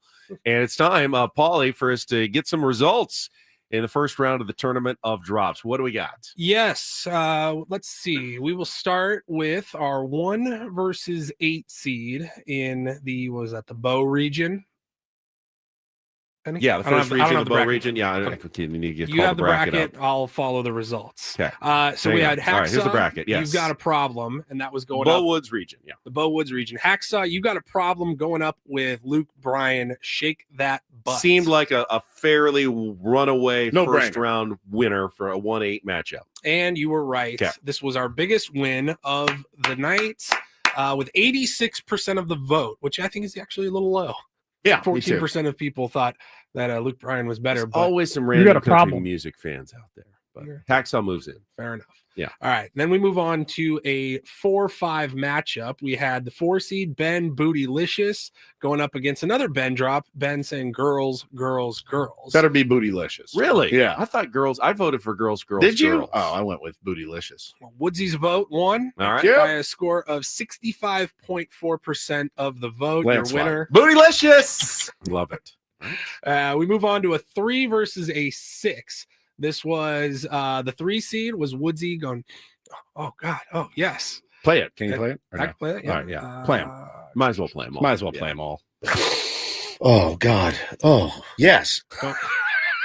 Going up against the 6 seed. Treat yourself a round of See, sausage. now, I thought this had a potential for an upset. Me too. It's a strong number 3 seed, but Very. a really strong number 6 seed as well. Yeah, this was our closest vote. I'm not surprised. With 53.6% of the vote. Winner?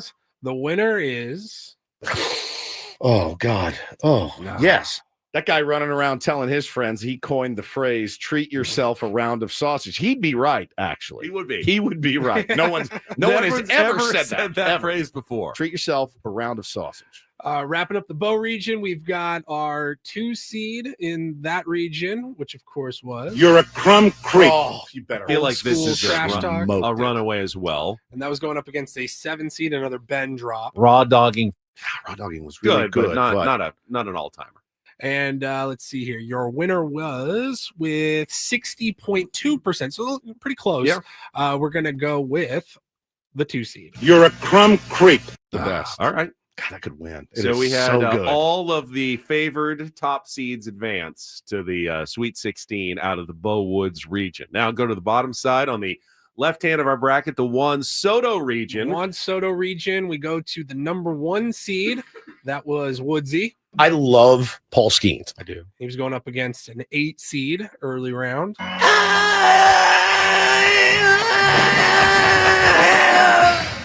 And with 71% of the vote, your winner is... I love Paul Skeens. Man, I'm hot. I got 2 in there. That's a 1 seed, so you're good. You're still alive. All right, no upsets yet. Not yet. It's all very chalky in the first round. We move to our 4-5 matchup. You had the 4 seed, which was Pete Fairbanks. We'll give it 16 minutes of salt, and then we'll, get back on the bump and figure it out. Love it. That was going up against the 5 seed of the Soto region, Anthony Edwards. Brian Gas. That should win. Ooh, I love that one. I voted for Pete Fairbanks. Did you? Yeah. We have our first upset, All ladies right. and gentlemen. The 5 seed taking down the 4 seed with 61% of the vote. Anthony Edwards moving on. Brian Gas. Love it. Bring you ass to the second round. Yeah, bring you ass to the second round. Exactly. All right. Sorry, Adam. This is the one that he did not want to win. We Yep. have, of course, the 3 seed in the Soto region was... The Padres have slayed the dragon again. That was going up against another Padres-related theme with Xander Bogaerts at his locker, talking about his buddy. Nicky P, huh? Gets me every time. Nicky P, huh? And with 63% of the vote, Adam didn't want it to move on, but the fine folks listening and voting, they did. The Padres have slayed the dragon again. I think one point that really hasn't been made enough is that even if the Padres had won, it's still kind of cringy. It is. Dude, we got to stop. Still kind of cringy. It is, man. But the fact that they lost and it played anyway makes it an all-timer. It's our cross to bear. It is. It's our that's what's in. It is. Yeah, 100%. All right, and then finally, what's going to happen in another 2 years? I mean, dude, let's be honest. Knowing Adam as well as we do, if we had come up with that's what's in, he would have loved it. Like if it was the 3 of us were like, we did a song, he would have been like, dude, this is great. This is viral. This is awesome. That's his brand of humor. That's what's in my opinion. We'll wrap up yesterday's voting here with our 2 versus 7 matchup. The 2 seed in the Soto region, John Heyman. I can't even believe it.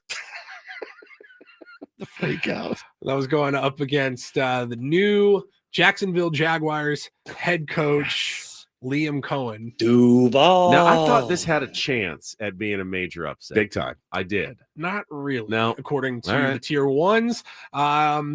2 out of 3 voted for the 2 seed with 66% of the vote. John Heyman moving on. I can't even believe it. All right, so first 8 matchups, we had 7 favorites and 1 5 over a 4. Wow. So very chalky. We will reveal the matchups for the second half of the first round coming up right after a check of traffic here on 97.3 The Fan. From the 855 Get Ross Traffic Center, protecting San Diego after accidents or injury, here's Kelly Danick. Traffic is sponsored by Crystal Geyser Alpine Spring. Got some problems on a couple of our westbound freeways, guys. One of them is this collision on westbound 8 past 2nd Street. Vehicle went down the right shoulder embankment. And getting reports of a collision on the Curryville Road on-ramp to westbound 52. Hey, been a while since I reported a ladder in lanes. Northbound 5's got one right at the King Freeway. Appears to be in the 2nd lane from the left. What makes Crystal Geyser Alpine Spring Water different? They always bottle their Alpine Spring Water less than 1.5 miles from the spring source. And all their bottles are made with 50% recycled plastic from their own recycling plants. Crystal Geyser, bottled at the spring source. I'm Kelly Danick with Ben & Woods, San Diego's #1 sports station, 97.3 The Fan.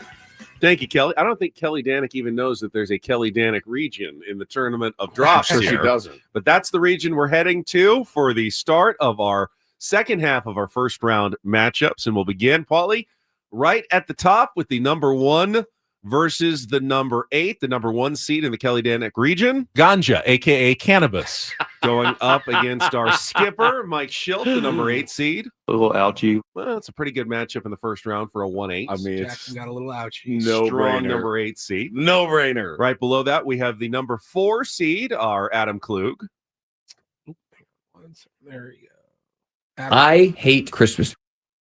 And I will be going up against Adam as the #5 seed in the Kelly Danick region. 1, 2, swallow. Then in the bottom half of the Kelly Danick region, we have the #3 seed. Oh, there he is. There he is. Love it. And this is a good matchup. This one's going up against the 6th seed of Woodsy while I'm trying to interview Michael King. All right, 3, 2, 1. Catching up with Padres pitcher Michael King and Padres dugout about to launch. Just natural breathing noises from Woods. The loudest breather in history. Morbidly obese. And at the bottom, we have another Woods as the 2 seed, strong 2 seed. Dylan Thief. Going up against. This is going to be a tough one.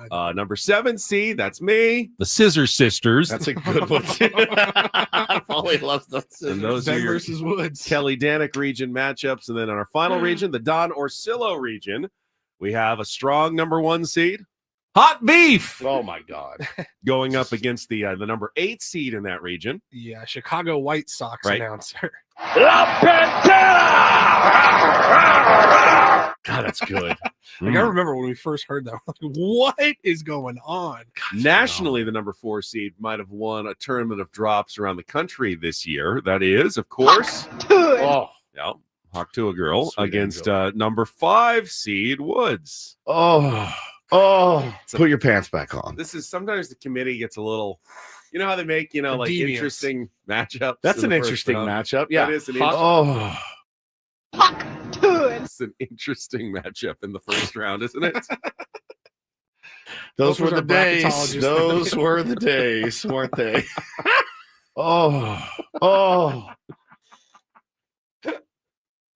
Then the number 3 seed in the Don Orsillo region. What's up, my dudes? How you doing? There's the skipper again.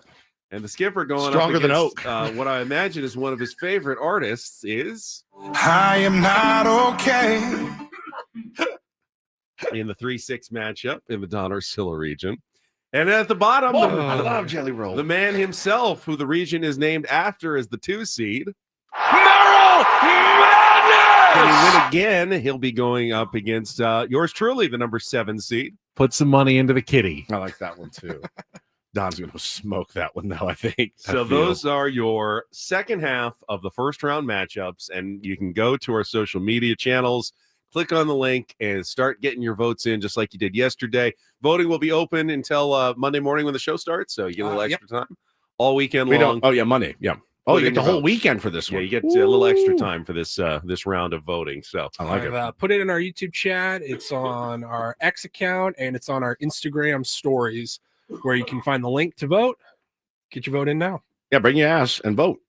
All right, we'll get to the Dylan Cease trade talks. The only reason that I brought it up earlier is I saw our friend Giannis Tommy on Twitter had his own poll. Like, would you, Padres fans, be willing still to trade Dylan Cease for a giant haul? And I think that's a very key phrase here. Yep.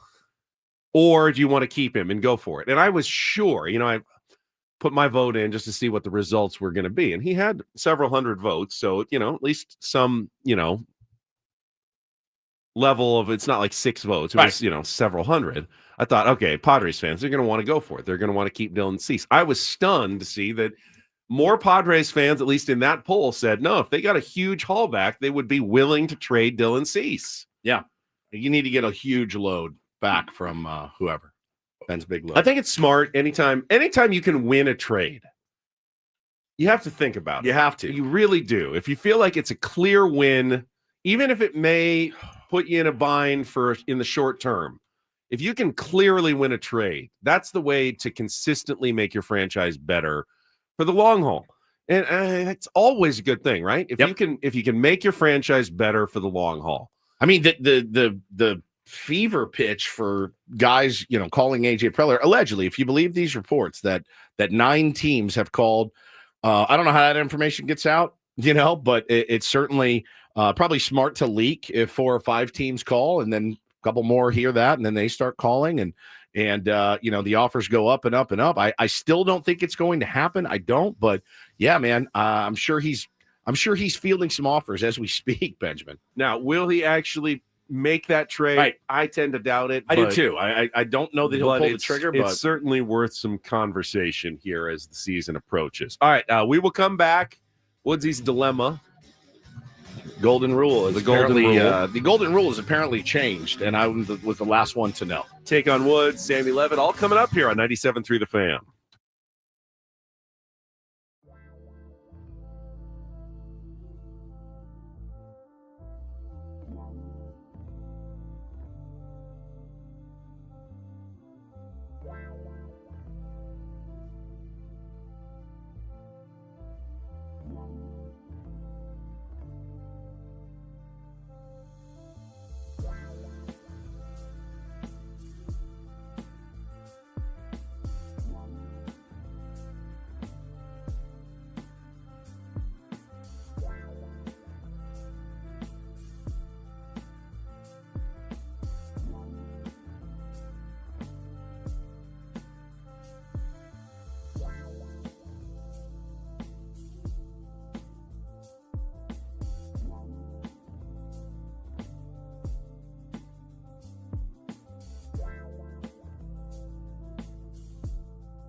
All right, we're halfway home on a Friday. Ben and Woods, 97.3 The Fan. Happy Friday to all you guys out there. I'm Woodsy. That's Paul Reindl, executive producer of the program. Ben Higgins, your friendly neighborhood sports anchor, joins us as well. And we were talking earlier about the phrase that you coined as Manny goes, the Padres go. And I've seen some people come to your defense on that. They said, yeah, I remember Ben saying that. Are you the originator of it? I'm not sure. But one thing I do know, I'll give you credit for it if you think that you did it. Because if it makes you happy, and it does, it can't be that bad. And I remember when you wrote that song, and it was a #1 hit tune for Sheryl Crow. It was really good.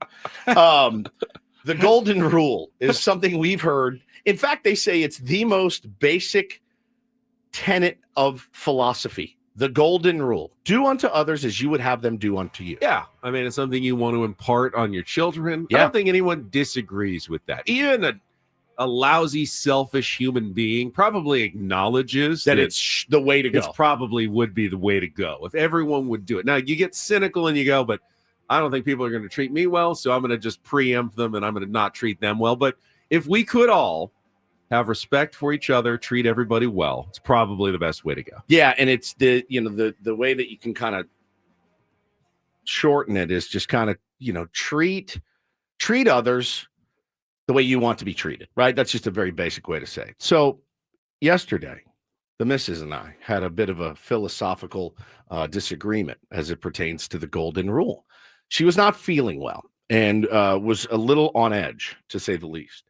And a little bit terrifying. We all have that in our lives. We all can relate. Yeah. There are days where you're like, oh, I'm going to keep my mouth shut, keep my head down, stay out of your way. Right. We can all relate to that with our significant others. Yes. Yeah. Many of you listening as well. And me as well. I'm not real moody though.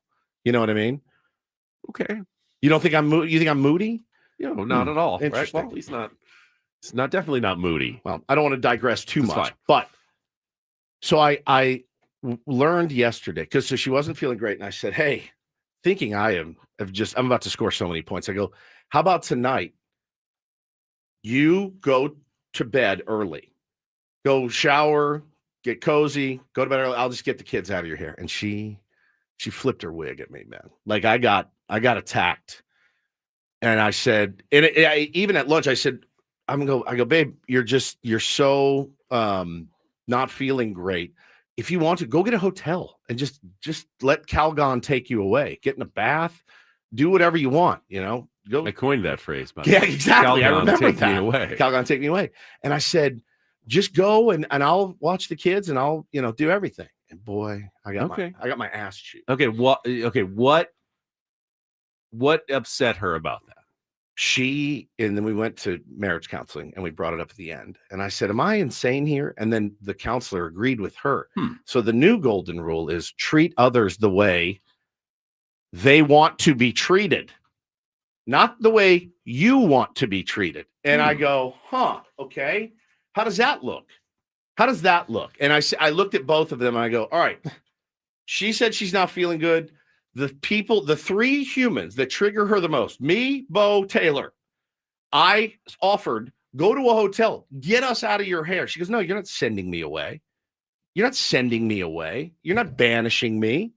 I want you to take care of me. I want them to take care of me. And I thought I was taking care of you by taking away the stressors. And I learned that I was in fact wrong. Dead wrong. And the therapist agreed with it. It was the first time I've ever been ganged up on in there. And I went, I think you're both psychotic.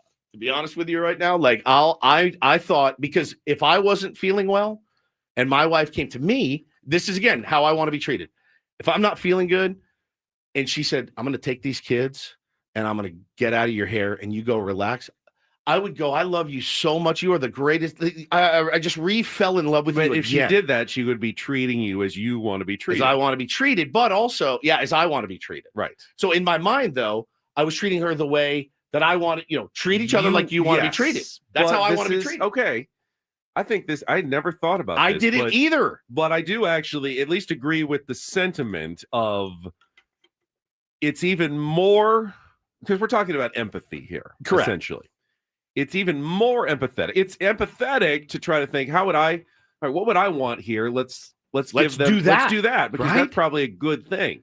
But to go next level, you have to go, but what does that person really want? Because when, there's a lot of people who, when they're just not feeling it, they just want to be left alone. I'm one of them. But there's other people who no, I would like active support. And just because I might want to be left alone, that's not necessarily the best thing for the other person. Exactly. So I didn't know that. I would not want to treat others as I would want to be treated. I should treat them as they want to be treated. Correct. So then you have to go the extra step of saying, okay, what do you want? So she told me what she wanted, and I delivered. But again, they came at me like, no, that's actually right. She does not want to be banished to the back room. See, Marissa nails me here. She says, did you ask her what she wanted before offering solutions? No, I didn't. Nate says, so you got to read minds now. Correct. Which that's always the tough part. You have to ask. And I didn't ask. But sometimes asking too much also can be a problem. Correct? Yes. Because sometimes I'm not talking about any significant other that I've had in particular. But sometimes they can get mad when you ask them what they want a couple of times and they think you should already know what I want. Correct, man. Again, this is completely hypothetical. Totally hypothetical. Totally hypothetical. Because we don't always know. Because what we want, which is where we're starting from. That's where we're starting from. Is oftentimes very much not what you want. I remember the day before the Christmas and holiday extravaganza. I was extremely stressed, extremely. And there was so much to do. And she looked at me and she said, why don't you go stay in a hotel by work? Get away from us, clear your mind, get some rest. Don't worry about anything. And I looked at her and I go, I love you so much. That is exactly what I needed. But she suggested it. Now, I guess next time she offers it, I go, no, I don't want to be banished. I want you guys to take care of me all night. But that's not what I want. I want to be left alone. So I don't know. It was just interesting. The golden rule has now changed. Just breaking news. I want to let everybody know, gentlemen, speaking mostly to you out there. Do unto others as they would do unto themselves. Do to them what they want. That's it. It's very much the white men can't jump, as Dominic just brought it up. When I say I'm thirsty, I don't want you to get me a glass of water. I want you to be empathetic that I'm thirsty. Let's take this to its extreme. Like if I'm hungry and I'm thinking, okay, I would really love a cheeseburger, but just because I would want a cheeseburger, if I know my partner's a vegetarian, I would not give her a cheeseburger. You'd want to give them something they would actually want and like. So yes, that is true. The parent Keegan says, as a parent of two, I hate that those two kids can drive my wife insane. I'll offer the same offer Woods offered his wife. Now I'm confused. As was I. I think ultimately she and the therapist were right. Now you can, but you could also argue that she could still be very appreciative of your offer, knowing that it came from a good place of trying to do something right and helpful. It wasn't what she actually wanted or needed, but it absolutely came from the right place and sentiment. And I think, she was feeling like, oh, what am I? Well, mom's having one of her spells. Just put her in the back and shut the door and forget about her. And I said, okay, you're right. And so we did. We had a pizza and wing party. Were you being selfish? Were you thinking this night will go easier for me? I probably was. If I just get rid of Hannah for a few hours. Yeah. No, it probably right. So then you weren't being that generous. But it's a generous. It's a generous. Selfish. It's a generous offer. Not anymore. It is though. You were trying to make things easier for yourself, not for her. And really though, like making it easier on her makes it easier on all of us. Does that make sense? I just thought these dudes drive you crazy. I drive you crazy. Get some rest, relax. Don't worry about anything. I'll handle dinner, bath time, bedtime, all of it. Which I thought that was a kind and generous offer. Like this Brady Performance says, I'm married to a psychologist. It's like pitch selection. You need to choose right, but even when you choose right, you can still be taking yards sometimes. That is marriage in a nutshell. Sometimes you throw the perfect pitch and they still hit it. They still knock it out of the yard. Balsamic Vinny says she wants to feel appreciated by her dudes. Yeah, what better way to show my appreciation than saying, you don't have to do anything. You do I'll appreciate do it all. her. I have no doubt that you appreciate her. I hope she knows that. You appreciate her. Oh, very much. I mean, come on. Be dead without her. But like, I just felt like a crazy person yesterday. So again, I want to let everybody know the golden rule is no longer the golden rule. It's changed. Ask what they want and then try to deliver that. But don't ask too many times. Right. And also, you probably need to know before you ask. Right. That's the new golden rule. And don't always expect that even when you do all the things right, it's still going to go well. Go well. Yeah, that's exactly right. Fair enough. It's wild, though, isn't it? It's kind of a mind blower, isn't it? It is. It kind of blew my mind yesterday. It is. Yeah. All right. We need a contestant for Take on Woods. We'll play our game coming up next. 833-288-0973. Try to qualify someone for a trip to Las Vegas for yourself, or if you want to send your significant other on their own to Las Vegas to get her out of the house for a couple of days, you can do that as well. Banish her to Las Vegas. She just texted me, treat others as they want to be treated. Yes. The platinum rule. Megan, your wife, Polly, weighs in the chat. Read our minds. Yes, exactly. 833-288-0973. Call in now. We'll get one of our contestants on the line during the break coming up next. First, Woodsy and I want to tell you about Trust and Will. Trust and Will is the simple way to make your wishes known if something should happen to you. And I know we don't want to think about what, not being around is unpleasant, but they make it as easy as possible. You don't have to go to a lawyer's office. You don't have to spend a ton of money. You just answer some simple questions and you can set up a will, very, very simple will, or you can go for the trust, which is Woods likes to remind you, can save your family a lot of money and time. That's right. If you do pass away. Yeah, it's the only way to avoid probate, the dreaded probate court. You got to get a trust, no reason not to just go get it done in 20 minutes. It's all it takes. Directions you need right there. Make your wishes known. Make your wishes known. Put them on paper. It doesn't work where you just assume. I thought, they'll just know what they'll know what I want. That doesn't work legally. The state then decides. Write it down. Put it on paper. Go to trustandwill.com. Use the code San Diego, one word, when you check out. You'll get 10% off plus free shipping of your estate documents. Do it today. Go to trustandwill.com. Use code San Diego for a little discount there.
I've opened a lot of husbands' eyes around the city today. I'm getting texts from buddies going, "Oh, dude, I always tell my wife when she's on a work trip, just stay another day if you want." And I said, "Yeah, but is it for you or is it for her?" He goes, "It's for me. Apparently, I'm a huge a-hole." I said, "Apparently, I am too." So we're learning, man. We're trying. At least we're out there trying every single day. Jeff said you always just the foolproof way to apologize is you say you're sorry, you understand why it's important to the other person, and you tell them, "I'll do better. I'm sorry. Thank you for telling me. I'll do better." But then you actually have to do the work. That's the thing. Correct. You can just say your apology. You get pretty good when you're married. You get pretty good at apologizing and making it sound sincere. But are you really changing? Or are you doing the work? Yeah, you got to change your behavior. Are you just trying to get through the tension of the upset person in front of you? 100%. And is that your goal? Is that to the make goal? the person not upset in front of you, or is it to actually fix whatever they perceive as the issue? Well, you're a peacemaker, right? I am, You will apologize when you do not mean it. Absolutely. You will absolutely. You know what? I'm sorry. And I can make it sound genuine. 100%. It doesn't mean I don't think I'm right still, though. Exactly. And thus, I'm not going to truly probably change. Yeah, 100%. It's tough. It is tough. Now, in Take on Woods, the other person, I'm sure, wants to win and qualify for the trip to Las Vegas. Will you be doing unto others and letting them win? No, because there are parts of life that are not about the golden rule. That's exactly right. And this is one of them. This is one of That's them. right. It's time for a little competition. Let's get some Take on Woods.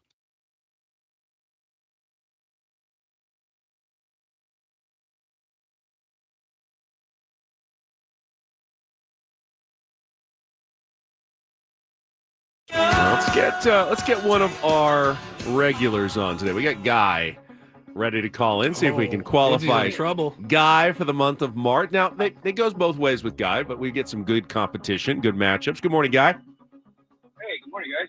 All right, you know what you're playing for. It's qualifying for the trip to Las Vegas, 2 nights at the Flamingo, $100 gas card, and the tickets to Alanis Morissette at the Coliseum at Caesars Palace. You can see Ticketmaster.com for details. You get to pick our category in our 5-question musical trivia challenge.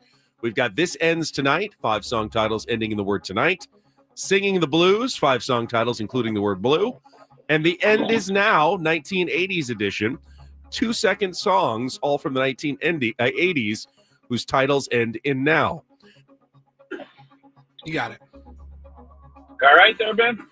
He's working on it, Yeah, Guy. You got those 3 categories? What do I got the coughs. What do you roll with? The 80s one. All right, that's good because I get to do less category? talking. So perfect choice, Guy. We've got The End Is Now, 1980s. So all 2-second songs, all from the 80s. They all end in the word now. So you need to give me the title and the artist for each of these songs to score the points. I know you know how it works, so why don't we just get going and put 60 seconds on the clock. All right. Guy, your time begins when Polly plays our first song. Again, the category is The End Is Now. Good luck. Let's take on Woods. Who's Crying Now, Journey? Correct. Song number 2. Hold Me Now, Thompson Twins. That is correct. Song number 3. Who Can It Be Now, Men at Work? Correct. Song number 4.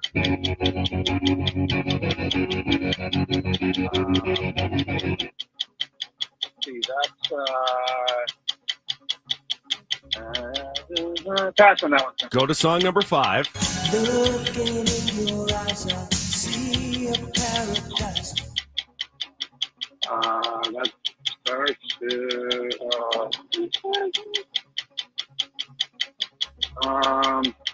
10 seconds.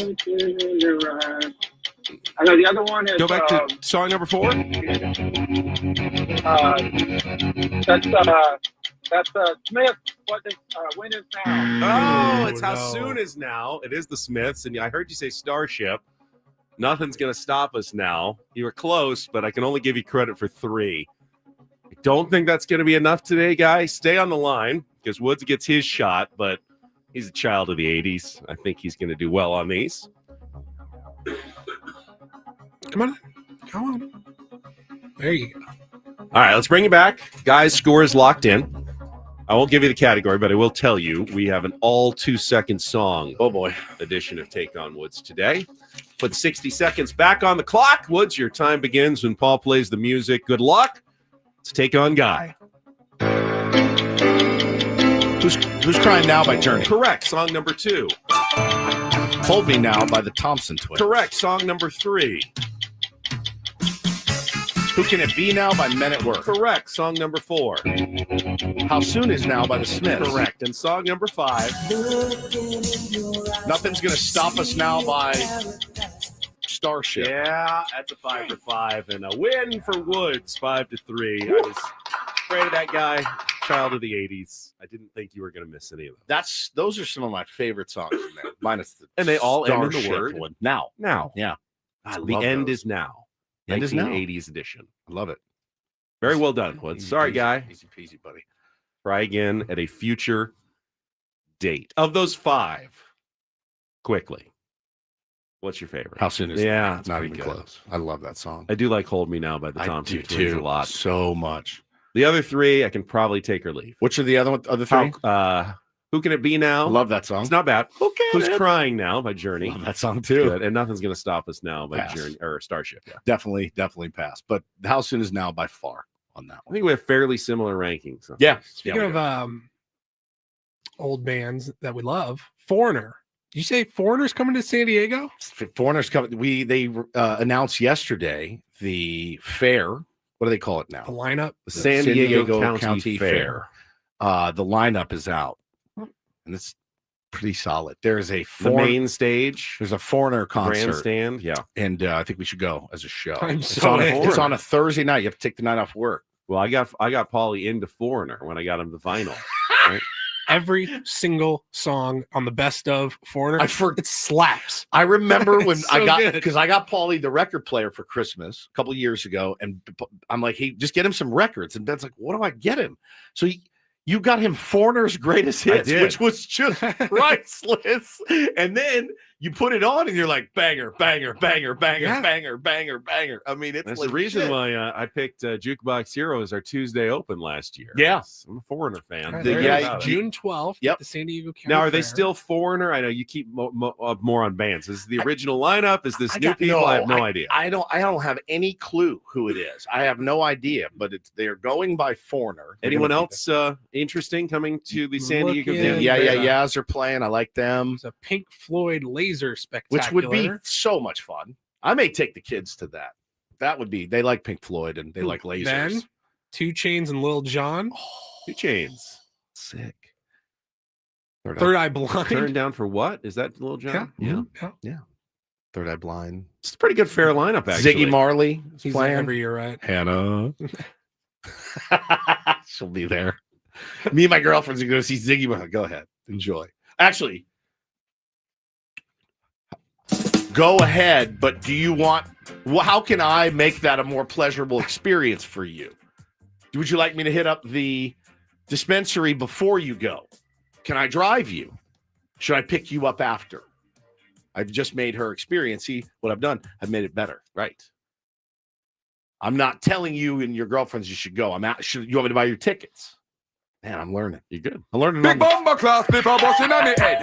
Is that Ziggy? No, that's not. That's M.R. Holy cow. All right. We've got the voice of the spring breakout game today in Peoria, Arizona. Sammy Levitt, spring training. Sammy is going to join us. We'll talk some Padres baseball. Coming up next with Ben Woods on San Diego's #1 sports station, 97.3 The Fan.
Big day for Sammy Levitt. It's a big day. And in fact, I just found out, I didn't realize that, but we are carrying the spring breakout game here on 97.3 The Fan. So we kind of got a doubleheader of Padres baseball. The minor leaguers, it was Sammy and Bob Scanlon on the call at 2:40. And then the big leaguers in their regular Cactus League game against the Texas Rangers tonight at 7 o'clock. So plenty of baseball for you coming up today. Let's bring in Sam Levitt into the conversation from Peoria, Arizona.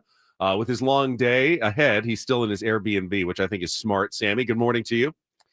Well, it's not really that strategic. They also are not there this morning, right? Yeah, there's nothing going on at the complex until a little bit later. So head on over there in a couple hours. But the major league guys won't be there until the afternoon with the game at 6:40. But should be a busy day here on 97.3 The Fan, starting at throughout the day, but Kristen Scraby will take us till 2:30. Bob and I will hit the air for the spring breakout game, then back to Kristen Scraby until 6:30 for Padres baseball, and Nick Pivetta on the mound for the Padres against the Rangers. It is supposed to be a pretty cold day here in Peoria, so I'm sure it's going to be a pretty cold evening for that one, but always a nice night game in Peoria and a good long day of baseball. You get to flex the muscles tonight, Sammy. Exercise that part of your brain that you did for so long. Getting to call that game. How stoked are you?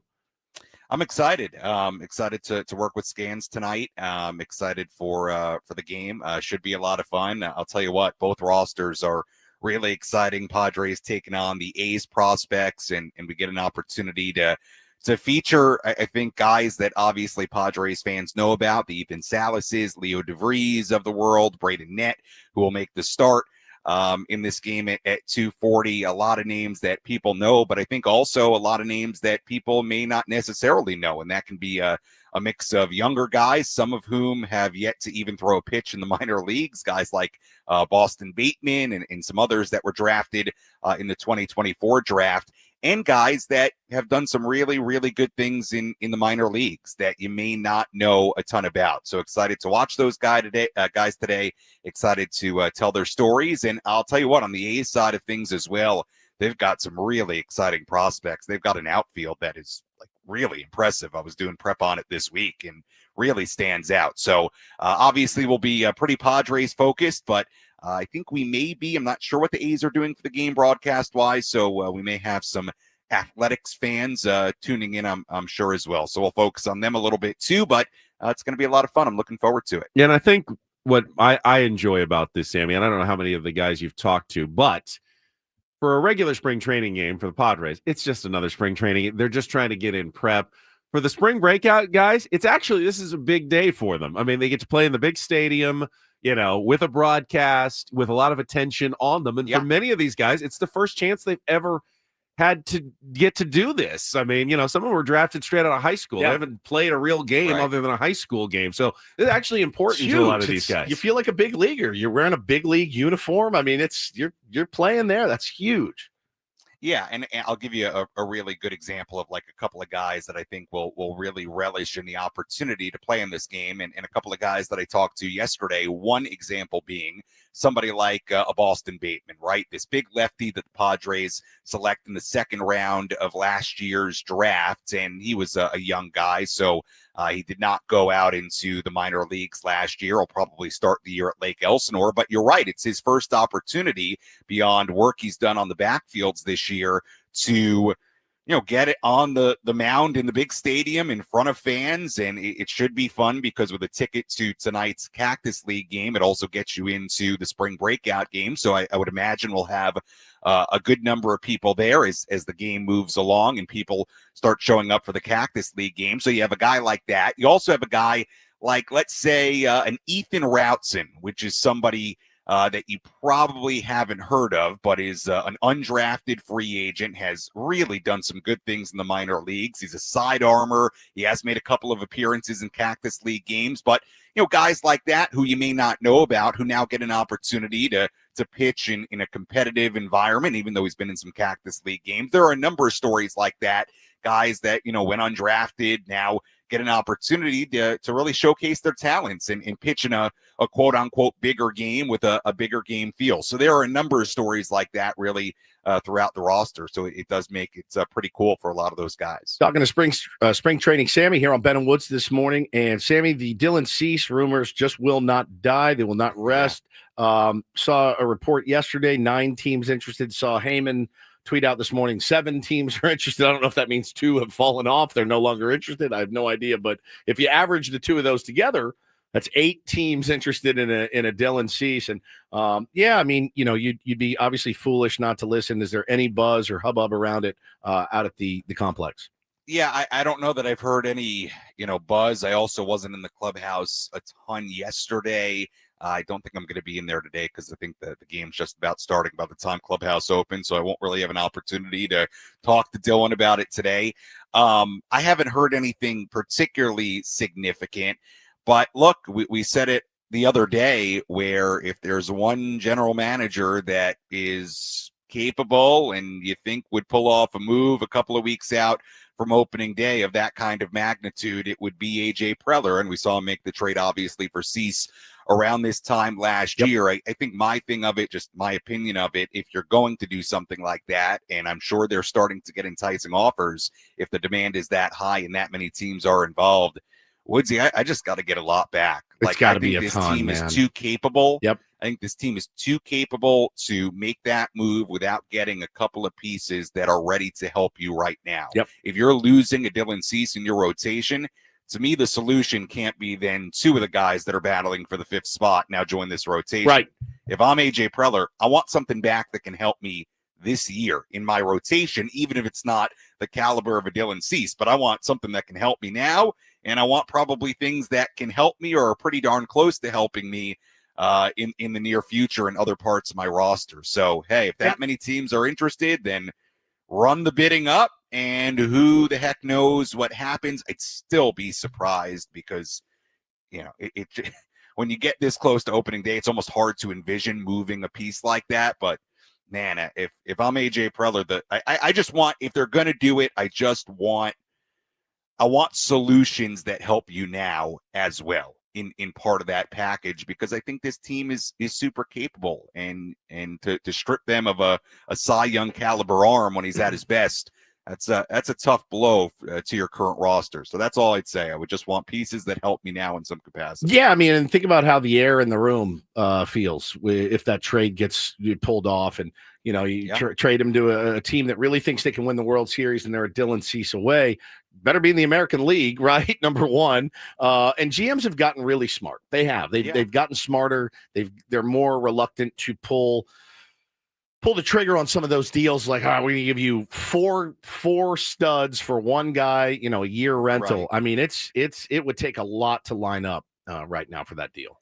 Yeah, and I think, look, I don't know how much they would consider kind of the air going out of the room, because I will tell you that if they were to move Dylan Cease, one of the first things that is going to happen here in Peoria is everybody going to the Mannies and Tatises and Arises and Cronenworths and all the core guys of this team and asking them what they think about it. Yep. And it's hard for me to envision Manny Machado being super pleased if somebody like a Dylan Cease was traded away less than 2 weeks from opening day.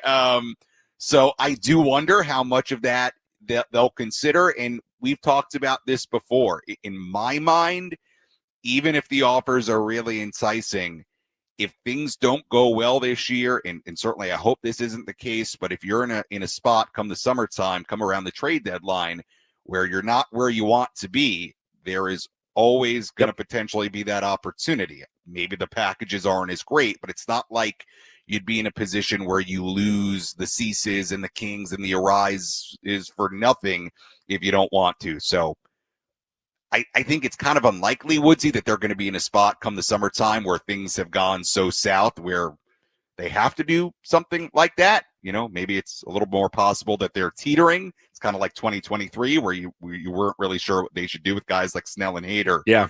But it'll be interesting. It would kind of rock things if they did something like that. So we shall see. And Sam, one more thing I wanted to ask. What's the buzz, if any, about Oscar Gonzalez? They kind of flown a bit under the radar here, but he survived all the cuts so far. I mean, Jonathan Pelosi was sent down. He's been hitting, yet I think other guys in that left field competition have gotten more attention. Do you feel like he's making a good case for his, to make this team? I do. And after yesterday's game, it's funny, Ben, I had the exact same thought as to why isn't Oscar Gonzalez, at least in the discourse, more present? We've done a ton of talking about Tirso. We've done a ton of talking about Eggy. We've done a ton of talking about Gavin Sheets, rightfully so, with what he's done over the course of the last week. But Oscar Gonzalez has very consistently produced, and he has played in the major leagues before. He had that huge moment in the postseason that a lot of people know him from. I think it's a really good question, Ben, and I think it is among some of the things in the next few days that I want to focus on, getting a better sense of how he fits into this race, because he is consistently produced, but I don't feel like we've talked about him a ton, and he's obviously still in major league camp, and obviously he would be a fit potentially for one of those bench spots. So I agree with you, Ben. He's been a very consistent performer. He's an interesting young player who's sort of getting another second chance type opportunity with the Padres. So it's definitely on my radar as you know, to talk to some people here and get a better idea of how he fits in this race. Because I agree with you. I think he's been very under the radar for somebody that's been pretty consistent all spring. Yeah, exactly. Gavin Sheets had an amazing, sexy 4 days. Hadn't done anything up until that point. Oscar Gonzalez has been very steady all the way through, hitting the ball hard, being productive at the plate. I am very curious how AJ is going to work this all out when it comes time to decide on the final roster. So and I also think it almost like every year I feel like we have a case like this. I'll tell you, I think Tyler Wade was actually a little bit like this last spring. I know Tyler Wade has now become sort of, a standard name on the Padres and a name obviously that people know and enjoy. And I think a lot of us assume that he's going to be on this team. But last year, Tyler Wade, I remember for most of spring, was not huge on my radar, but kept on performing in spring. He was still there. There was more buzz as it went along. So that does happen sometimes where, guys, as spring goes on, you get some guys that you weren't really thinking about a ton that come to the forefront. So I do wonder if Oscar Gonzalez could hypothetically be a guy like that. Well, Sam, good luck with the spring breakout game today. Have a great weekend, and we will talk to you again on Monday morning. Yeah, should be fun, and I will talk to you at 2:30. Scan and I for the spring breakout game. Yes. Have fun, Sammy. Spring training, Sammy, right, thanks, with us every morning. He's done a great job. Over a month now in Peoria, Arizona. I don't know how he does it. Could all these guys like Gavin Sheets and Oscar Gonzalez cost an established big leaguer his spot on the roster? We can get to that after a quick check of traffic on 97.3 The Fan. From the 855 Get Ross Traffic Center, protecting San Diego after accidents or injury, here's Kelly Danek. Traffic is sponsored by Crystal Geyser, Alpine Spring. Drier roads making all the difference in this morning's commute, guys. I haven't got any incidents or accidents to mention this time around, so if you're out there on the roads, enjoy it. What makes Crystal Geyser Alpine Spring Water different? They always bottle their Alpine Spring Water less than 1.5 miles from the spring source. And all their bottles are made with 50% recycled plastic from their own recycling plants. Crystal Geyser, bottled at the spring source. And Kelly Danek with Ben and Wood, San Diego's #1 sports station, 97.3 The Fan. I do think there's going to be at least one surprise on the final roster for the San Diego Padres. And a week ago, I wouldn't have even entertained the notion. Ray Darko in the chat, though, he goes, DFA Hayward. I don't think they're going to do that. They signed Jason Hayward for a reason. But I really don't. I really don't. I think they want him. But now I do think it's a possibility, at least. Last week you didn't. Last week I didn't think it was a possibility. Now I think it is a possibility. He has done very little.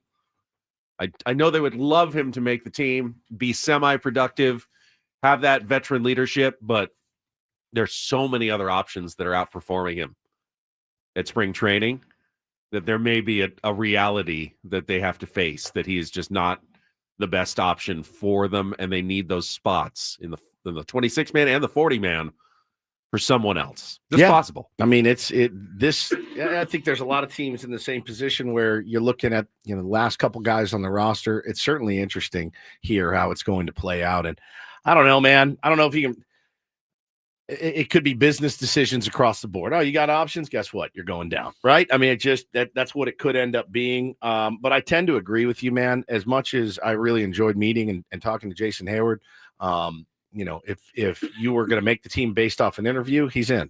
But that's not how it works. Yeah. I mean, if whoever has the best interview makes the squad, that dude's on the team, period. But that's not the way baseball works. Tyler Wade? I mean, he's an everyday starter. On interviews, 100%. He's an all-star. Xander, you're on the bench. You gave us a fake phone call. Sorry. You got to sit and rot. I'm sorry about it, dude. But no, I'm kind of with you that there may not be a place.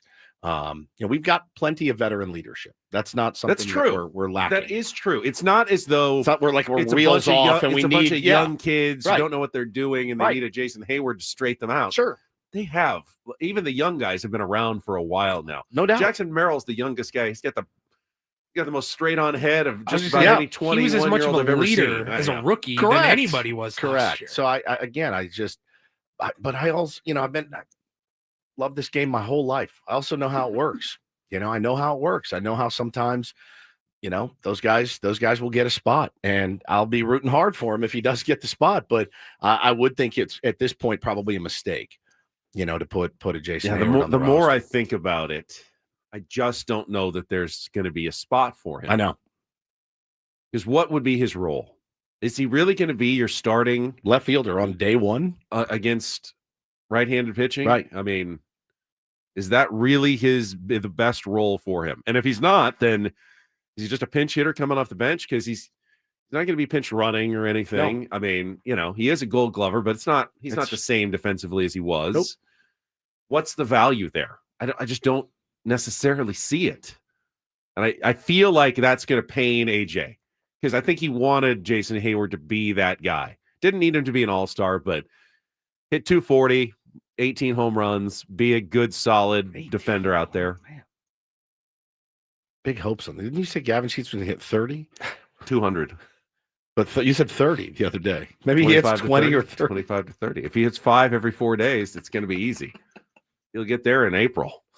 30 in April, Woods. I'm more of a let's keep our expectations low, and then I like to be pleasantly surprised. I'm somewhat teasing about it, but I mean it's funny, but productivity is all about playing time in baseball. Yeah, you got to get if you're playing well enough to stay on the field, you will eventually put up numbers. 18 is not some remarkable season for a guy who's playing every day, but you got to play well enough to be out there. Correct. If he's not playing well enough to be out there, he's not going to get many. He's not even get 3 or none. Yeah. I mean, but if you're out there every day, if you're good enough to play 130 games, he's going to hit 15 to 18 home runs. Look, I just don't think he's going to be out there enough, because you have other people who are better options right now to be out there. Yeah, Ryan says if you cut him, the Dodgers will pick him up. He'll hit 25. They won't. They will not. I think they're pretty well stacked on their roster. They're a little overloaded. They've got too many spots or too many players for not enough spots right now. But yeah, they had him last year. They caught him, and he played really well for them. Certainly, I just don't know, man. I mean, look, if he said no, I'm gonna retire and just hang around the team, fine, good, stay in that dugout the rest of the year. I think he's great. Sarah Ben Woods brought to you by Frozen Ropes San Diego. Hey parents, here's a message from Coach Kurt at Frozen Ropes. Is your child 6 to 12 years old? Their baseball summer league is the perfect fit for your player, starting June 16th through August 17th. Summer league includes 8 practices, 8 games. Register by March 31st. Save $100. Go to SanDiegoFrozenRopes.com. Expecting some news in the next couple of minutes, plus our biggest fan when we return on 97.3 The Fan.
Adam has just been walking around our studio the for like most- 45 minutes, just pacing on the phone, and it's been freaking me It's out. the most nerve-wracking. I can just see. I just keep looking, and he's just pacing right out in front of the studio windows. It's not atypical behavior, but usually when he's pacing around, he wants to come in and pop in and say something to us, but he didn't pop in. He's simply pacing back and forth on the phone constantly. I'm He just has a taking all my desk. phone calls right in front of his desk, just pacing back and forth.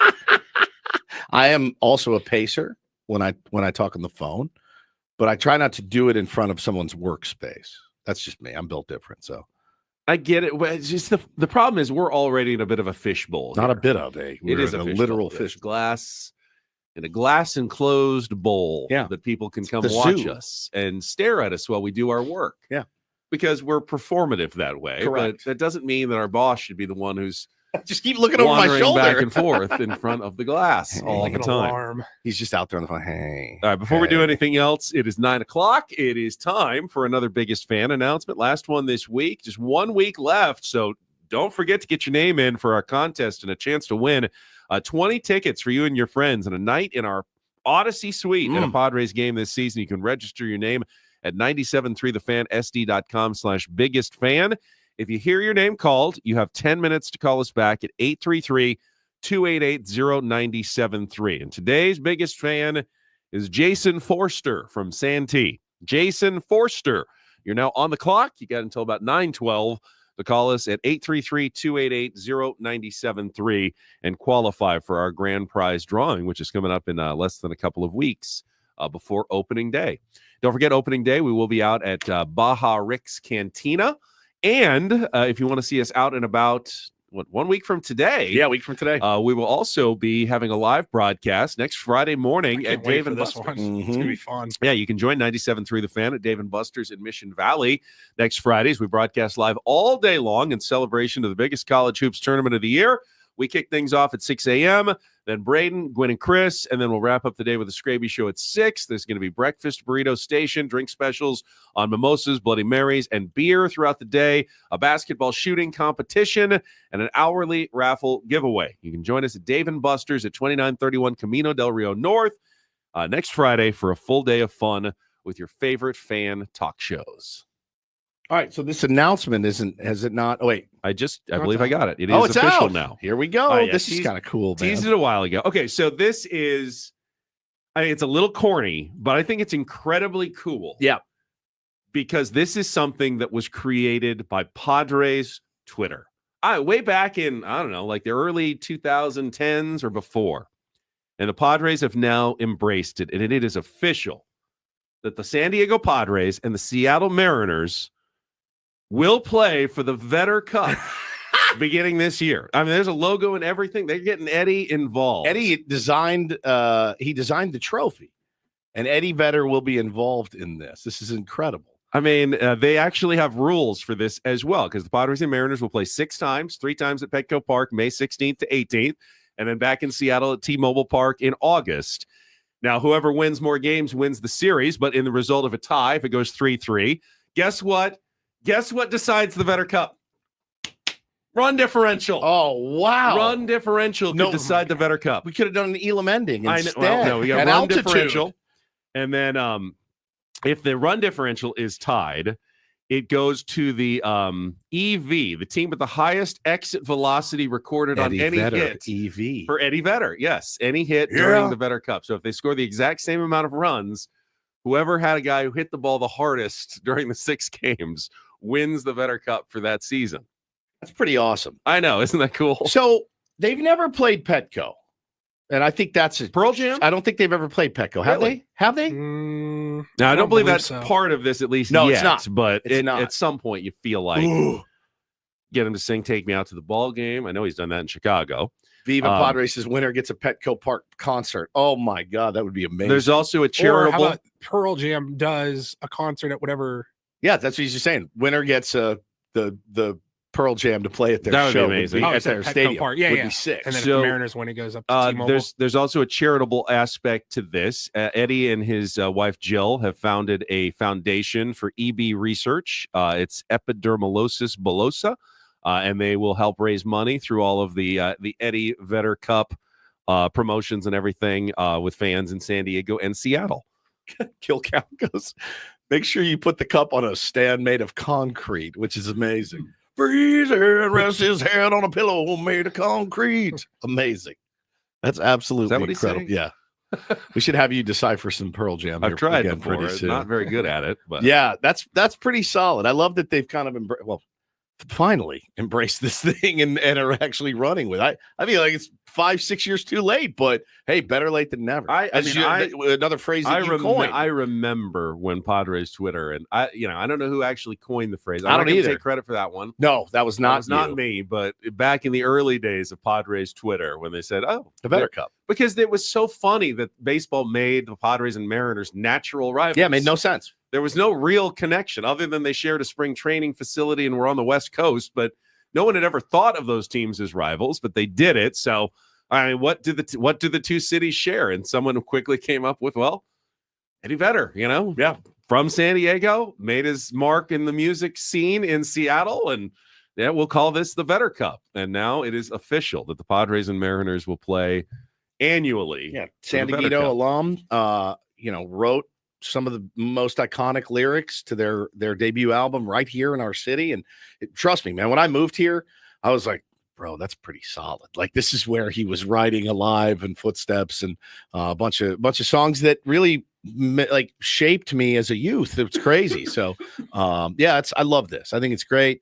I would imagine that there'll be like a first pitch or something, and we'll get the wave and all that, maybe a surfboard from Group Dog, and he's a big surfer as well. I think it'd be amazing. So, let's get after this thing. I can't wait. Just are there other teams with a weird rival cup like we have? I don't. I know there's the Freeway Series, the Subway Series. They have names already that are official. Is there a trophy that goes with it? I don't know. Not that I know of. This may be a new development, but I'm hitting football all the time. Oh yeah, it's huge. College football. Not really a the huge pros thing. though. But that's this cool. And there's no problem with that. I mean, the Padres were the first ones who started with the swag chain and everything in baseball. They brought it. Maybe this will become a regular thing for your rivalry series, that you actually have a trophy you play for every single year. Yeah, very, very cool. It's actually very soccer-like as well. Yeah. A derby, as they call it, against your big rival. This is the Padres derby every single year. Love it. Not rivals, but we do have an SDFC game coming up tomorrow night, 7:30 at Snapdragon Stadium. Yes, Second sir. home game in franchise history. Gonna be nuts out there. Looking for their first home win and goal. Remember, they were a scoreless draw in the first game at home, so they will try to, against a good team, by the way. This Columbus Crew is a well-established. They won the Leagues Cup, which was one of those in-season tournaments last year. So they get a good roster. I think they're 2-0-1 like SDFC. So this is not going to be an easy game, but so far through 3 games, it's looked like our new team is able to play with just about anybody. It's been super fun, man. Trust me, it's still a bit surreal for me that I'm as into it as I am. I never thought I would be, but all you needed was to get a team here, and I'm excited for the game. Gives me something to look forward to for tomorrow. Yeah, they did yesterday hold news conference and address the chant that broke out at the last game.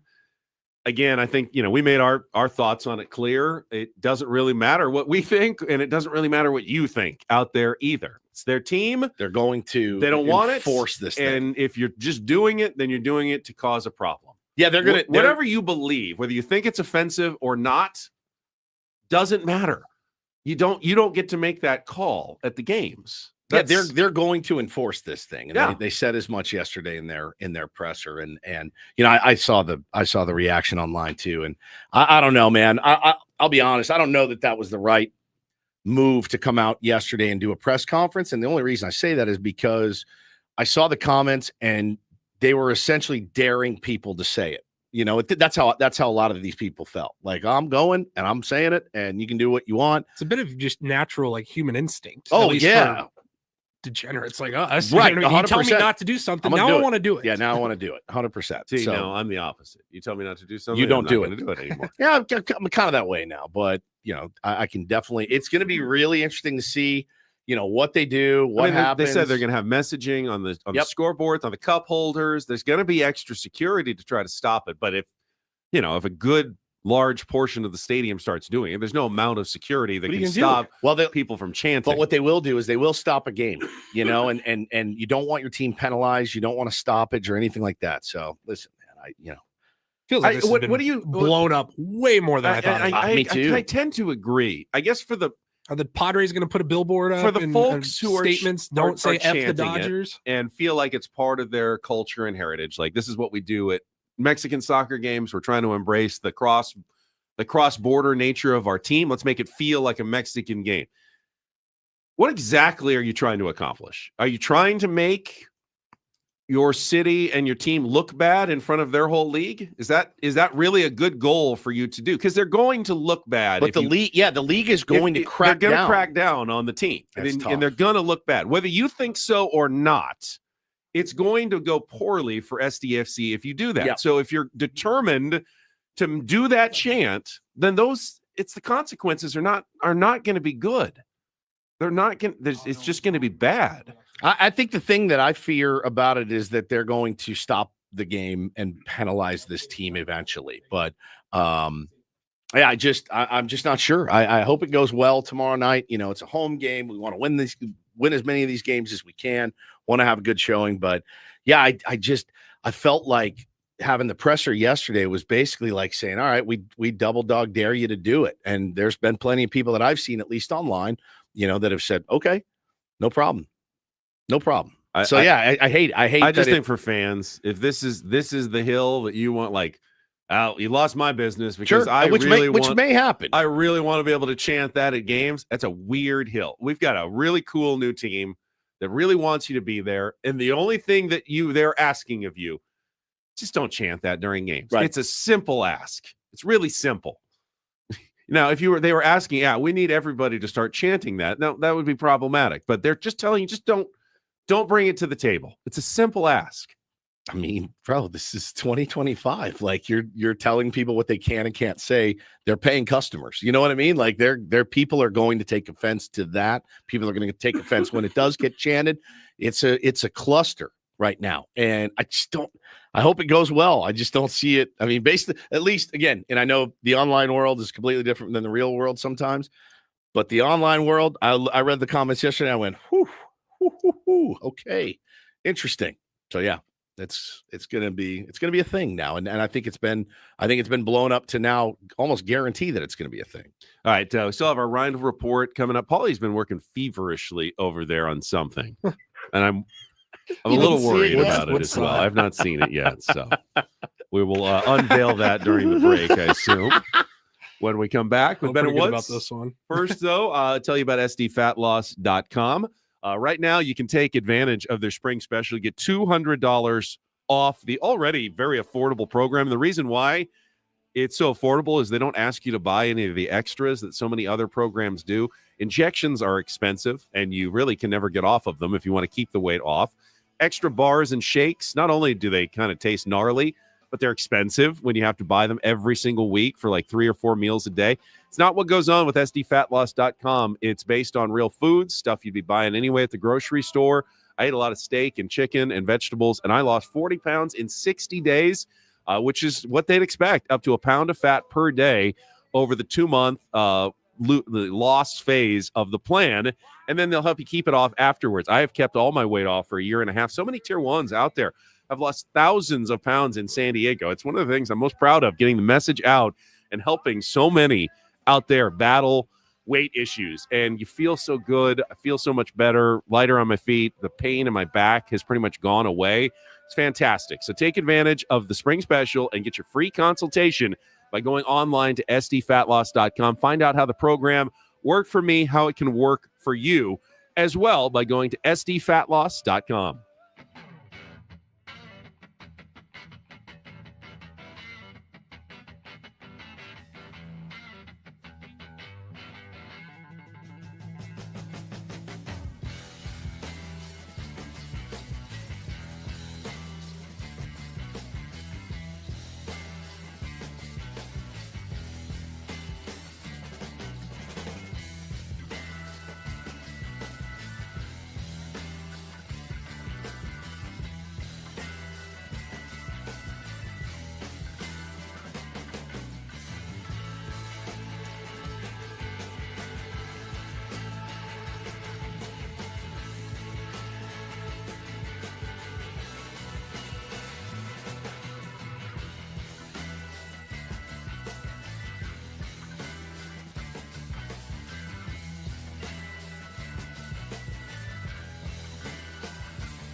What did you do now, Pauly? Getting a lot of mentions all of a sudden. You did it. You did it. When you coined the phrase, as Manny goes, so go the Padres. We've determined I actually did kind of coin that phrase. You determined it. Tier ones have mostly agreed with me that I was kind of behind that. Pauly made a meme. I can't stop looking at it. It's the Michael Jordan meme, where he says "F them kids," and it's in quotes. And you're side by side next to him with all of the quotes that can be attributed to you throughout history. Benny originals. Yeah, like for example, "Once in a blue moon." Speak of the devil. Blue moon. Add insult to injury. One of your best. A picture is worth 1,000 words. Beat around the bush. Another one of your favorites. Blessing in disguise, the elephant in the room, better late than never. Treat others the way you want to be treated. Don't judge a book by its cover. Easier said than done. You're feeling under the weather. Don't cry over spilled milk. I remember that one. Add insult to injury. Break a leg, piece of cake, a blessing in disguise. I'm looking at this meme. I look bad. I don't look bad in black and white with the new haircut. I haven't shaved in a couple of days. I got a little You look like a scruff hard here. ass. I look hard. Yeah, you do. Where are my Whoa, ears? save that, Pauly. What happened to my ears, though? Michael has ears, and I have no ears. Do you have Do I have like pinned back ears? Weirdly, why don't I have ears? Why and don't Michael you have Jordan ears? has ears? Look at me dead on. There's no ears in the picture. I see your look ears. at myself Where are my here. ears? Andy says Ben needs an earring. Well, first I need You need an ear. They do kind of like pin back a little bit. Pressed back, which is I think that's a good. Is it? What have I done? That's a Have good I worn too stretch many them out. headphones? Yeah, you got to pull them out. Yeah, your flatten whole them? life has been headphones. Flatten my ears. I didn't realize I had such flat ear. I do have ears, but It literally looks like he's stick out earless. from the side of my head. Is that why I sometimes am accused of not listening very well? I'm actually not You're earless. picking up The sound. sound as well because my ears are not pointed at the person I am listening to. They are completely flat on the side of my head. So from now on, when I speak, I need Come you to around turn to the your side, head yeah. to me. Yeah, there you go. That's better. That's so No brilliant. eye contact. I need ear contact with the person Yeah. that I'm actually. Why aren't you looking talking at me in to. the eye so I can hear you? That's why. Look at me in the ear. God, that's brilliant, dude. No ears. That is brilliant. Brilliant. The altitude. That's another one. You're famous for altitude. Run differential, Yeah. obviously. A blessing in disguise. That was a really good one. Pauly, that's such good work. I missed that entire segment earlier. You talking about the golden rule. I was kind of in and out because I was locked in on all of Ben's idioms that he himself came up with and trademarked and ready to go. So good, dude. All right, I've been scouring the internet. I don't know if Joe Lunardi just took a late vacation. I can't believe where's he has he? not updated his bracketology in over 12 hours. Sleeping it off this morning. Last What are you time- doing, Joe? Last time he updated it was the first half of the Aztecs Boise State game. So I can't tell you if he still has the Aztecs in the bracket. I can tell you Jerry Palm from CBS Sports still has the Aztecs in the bracket, and most brackets still do. I've only found a couple that don't. So the vast majority of bracketologists did not think the loss to Boise State cost the Aztecs their spot in the tournament. However, I don't have my shirt on That's today. another one of your favorites. They could easily be knocked out in the next 2 days if teams that weren't in play their way in with automatic berths, the bid stealers, or other bubble teams pass them with a win or two. Most bubble teams have already lost. North Carolina is one of them. They're playing a Duke tonight. They may already be in. I know a lot of people go, if it comes down to North Carolina or San Diego State, who do you think the committee is going to give a nod to? San Diego State has better wins than North Carolina. They have better wins than just about every team. Really, every team on the bubble based on those early season games. The Magoon-Gwath situation, I think, is really important because you can look at it as, if they're getting Magoon-Gwath back next week, they're definitely a tournament team. I mean, they went without him for like 6 games. But if you don't think they're getting him back, then you go, we would have put him in if they had Magoon. But without Magoon, we don't really need them in the tournament. So I don't know what that situation is going to be. Did Dutch show Magoon-Gwath yesterday just in the hopes that they thought he's so close that he's going to get back, that, if the committee needs to think that he's coming back, that will help us. Or was that more of a decoy for Boise State? It could have been both. I don't know exactly. I did want to say, because we don't think we did it on the air, congratulations to Dutch. It was a pretty lousy day, other than the fact that he became a grandpa for the third time. Found out just before the game that I think his daughter gave birth, and definitely wasn't his son. Well, that's a good birth. point. Yes, but I believe it was his daughter gave birth, and her husband. Right. And he is a grandpa again. Yeah. Congratulations, Dutch. Yeah, you want to get a dub on that day, but hey, at the end of the day, there's a silver lining. Another one of your famous quotes. Emailed Bob in the chat, and he always sends me some smart emails, and we didn't point it out this morning, but he said, I missed Aztec talk earlier. Was there any mention of Minnesota firing their basketball coach? Ooh. They did. After 4 years, there's now an opening at Minnesota, which is where Dutcher's dad was the head coach long ago. We just went through this, right? 4 years ago, we were having the conversation man, is Dutcher going to back out of that contract? I don't remember exactly, because they put a huge buyout in Dutch's contract at San Diego State to try to dissuade poachers, but there was like a clause, a Minnesota exception. Wow, the Minnesota exception. I don't think Dutch wants to leave, especially for a bottom of the Big Ten program, right? But if, the siren song of coming home does call to him, I don't think there's anything San Diego State could do to stop him.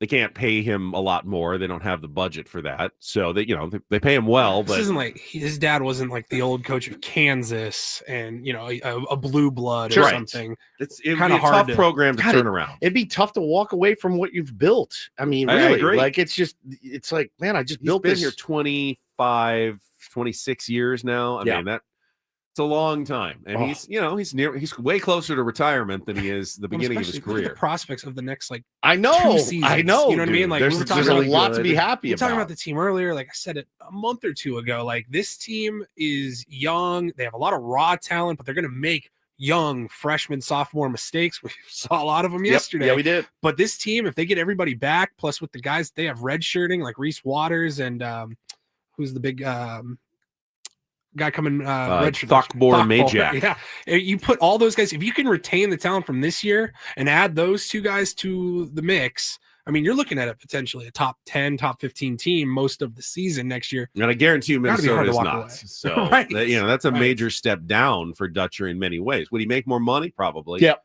It's a Big Ten school. Would it go further in Minnesota than it does here? Yeah, absolutely. Yeah. Andy says this feels like Dodger loving somehow. Nobody wants to hear it. Nobody wants to hear about the Minnesota clause. But yeah, you hope that's not exercised. And again, I find it would be, I got to imagine it would be very tough. You have built a really, really good national program here. You have. And not just over the last 8 years, 100%, like the last 30 years, right? Because he's been here for forever. long time. I got 2 words for Brian Dutcher. F you. Snow shovel. Right. Yeah, 100%. Butt cold.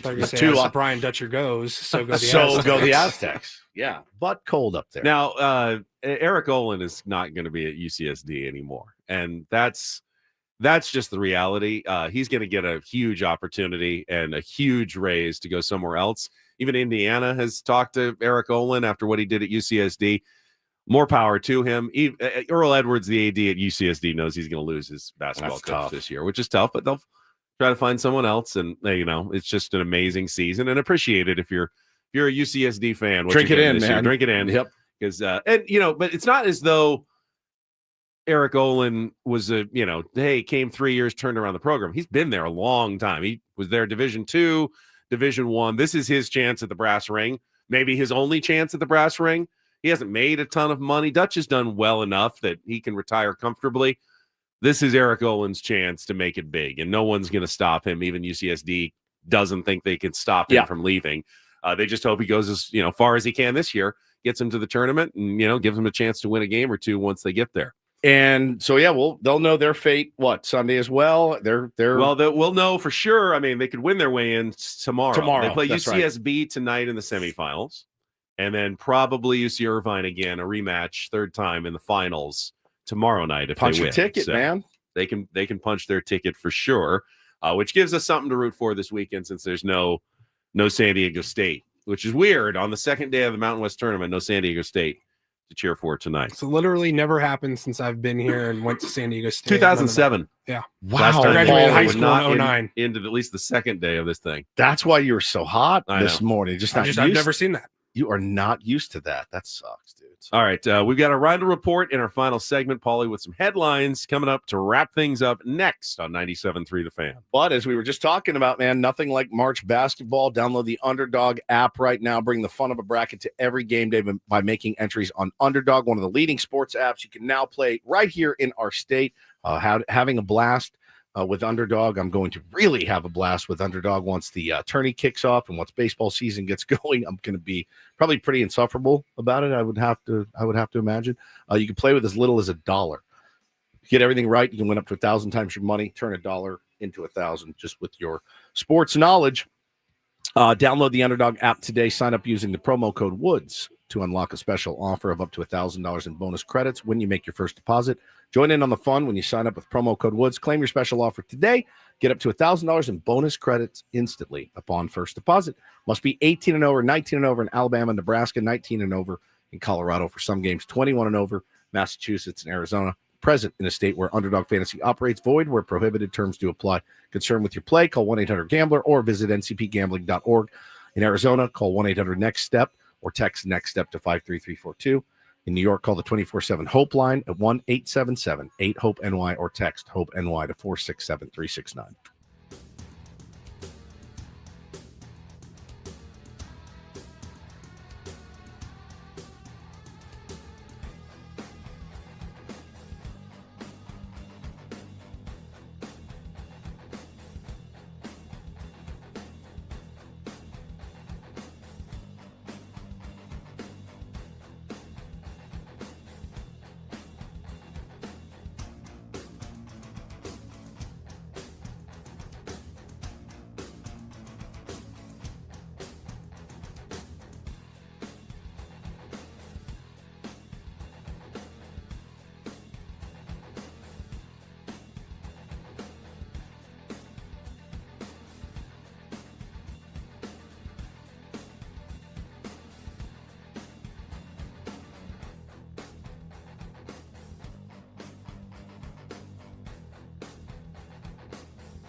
All right, happy Friday, everybody. I hope everybody has a very nice weekend coming up.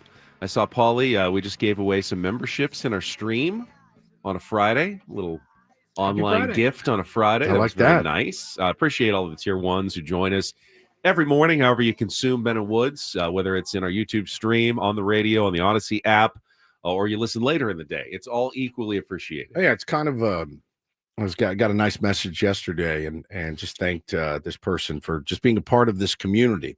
She thanked us for what we do. She said we've gotten her through some tough times. I said, well, thank you for being part of this community, and that's what you guys are. So really, really appreciate it. Hope to see you guys out. We're going to be out a bunch over the next few weeks, so hope to see you guys out in person. Ben would be happy to give you a big old hug.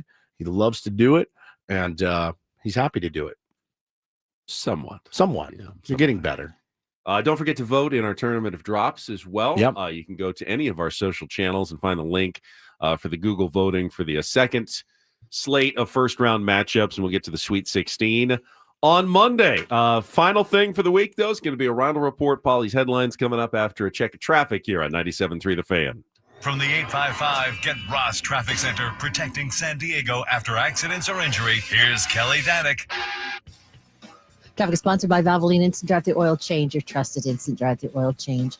Parts of the county getting hit with some scattered showers, guys. In fact, looks like some heavier stuff up in parts of the North County, so you want to definitely take that into consideration. Not too bad of a wrap-up for our morning drive. There is a stalled car reported on southbound 125 near Lemon. That is in the center divide. Stop by any of the 30 San Diego Valvoline Instant Oil Change centers. You don't have to get out of your car, and it usually only takes 15 minutes or less. Plus, get a free courtesy check of your tires and battery. Visit SoCalOilChange.com for directions and discounts. SoCalOilChange.com. I'm Kelly Danick with Ben and Woods, San Diego's #1 sports station, 97.3. And get things started here with our today's edition of the Ryle Report. Now tuned into the greatest. Welcome to the Ryle Report with Paul Rindle. Hi, Paul. All right. 2 stories from the world of sports that we haven't gotten to yet. We'll start off in Major League Baseball. And 1 story that you didn't know you needed. Are you laughing, biatch? It's the Ryle Report Hey, Paul, how you doing? Okay, how are you? on 97.3 The Fan. Are you ready to bless the mood? I need some help, please. That was good. Can I get a yeah? Oh, yeah. All right. All right. Happy Friday, gentlemen. Take us home, Paulie. I'll do my best. It's the Ryan Report, brought to you by the Craft Taco. Whether you're craving tacos for lunch or a craft beer for happy hour, the Craft Taco is the answer. Now open in Balboa Park and Sereno Valley. Hey, by the way, this is like some breaking news. Ben was talking earlier about Padres Twitter and the Vetter Cup, and we just did the big announcement. Jay Hanover just tweeted us and said Bernie Wilson is the one that came up with the Vetter Cup. Give him his flowers. That sounds is that right? Actually, Bernie that does sound correct. I mean, the recently retired Bernie Wilson. Jay Hanover. I would never withhold flowers from anytime I can give Bernie Wilson anything. I will give it to him. So how much do they you wait think for the Bernie to Padres- retire, and then they do it. Oh my! How much do you think the Padres are paying Bernie in royalties for this? Thousands, if not hundreds of thousands. They're like, get him out of the building. I'm sure and they'll then have we'll him do throw it. a first pitch. After all love of it. Bernie's biting questions over the years. Hey, why are you such an idiot? I mean, it's brilliant. I love him. He's the best. All right, we will start off in Major League Baseball, actually kind of more minor league baseball. So this was being reported yesterday.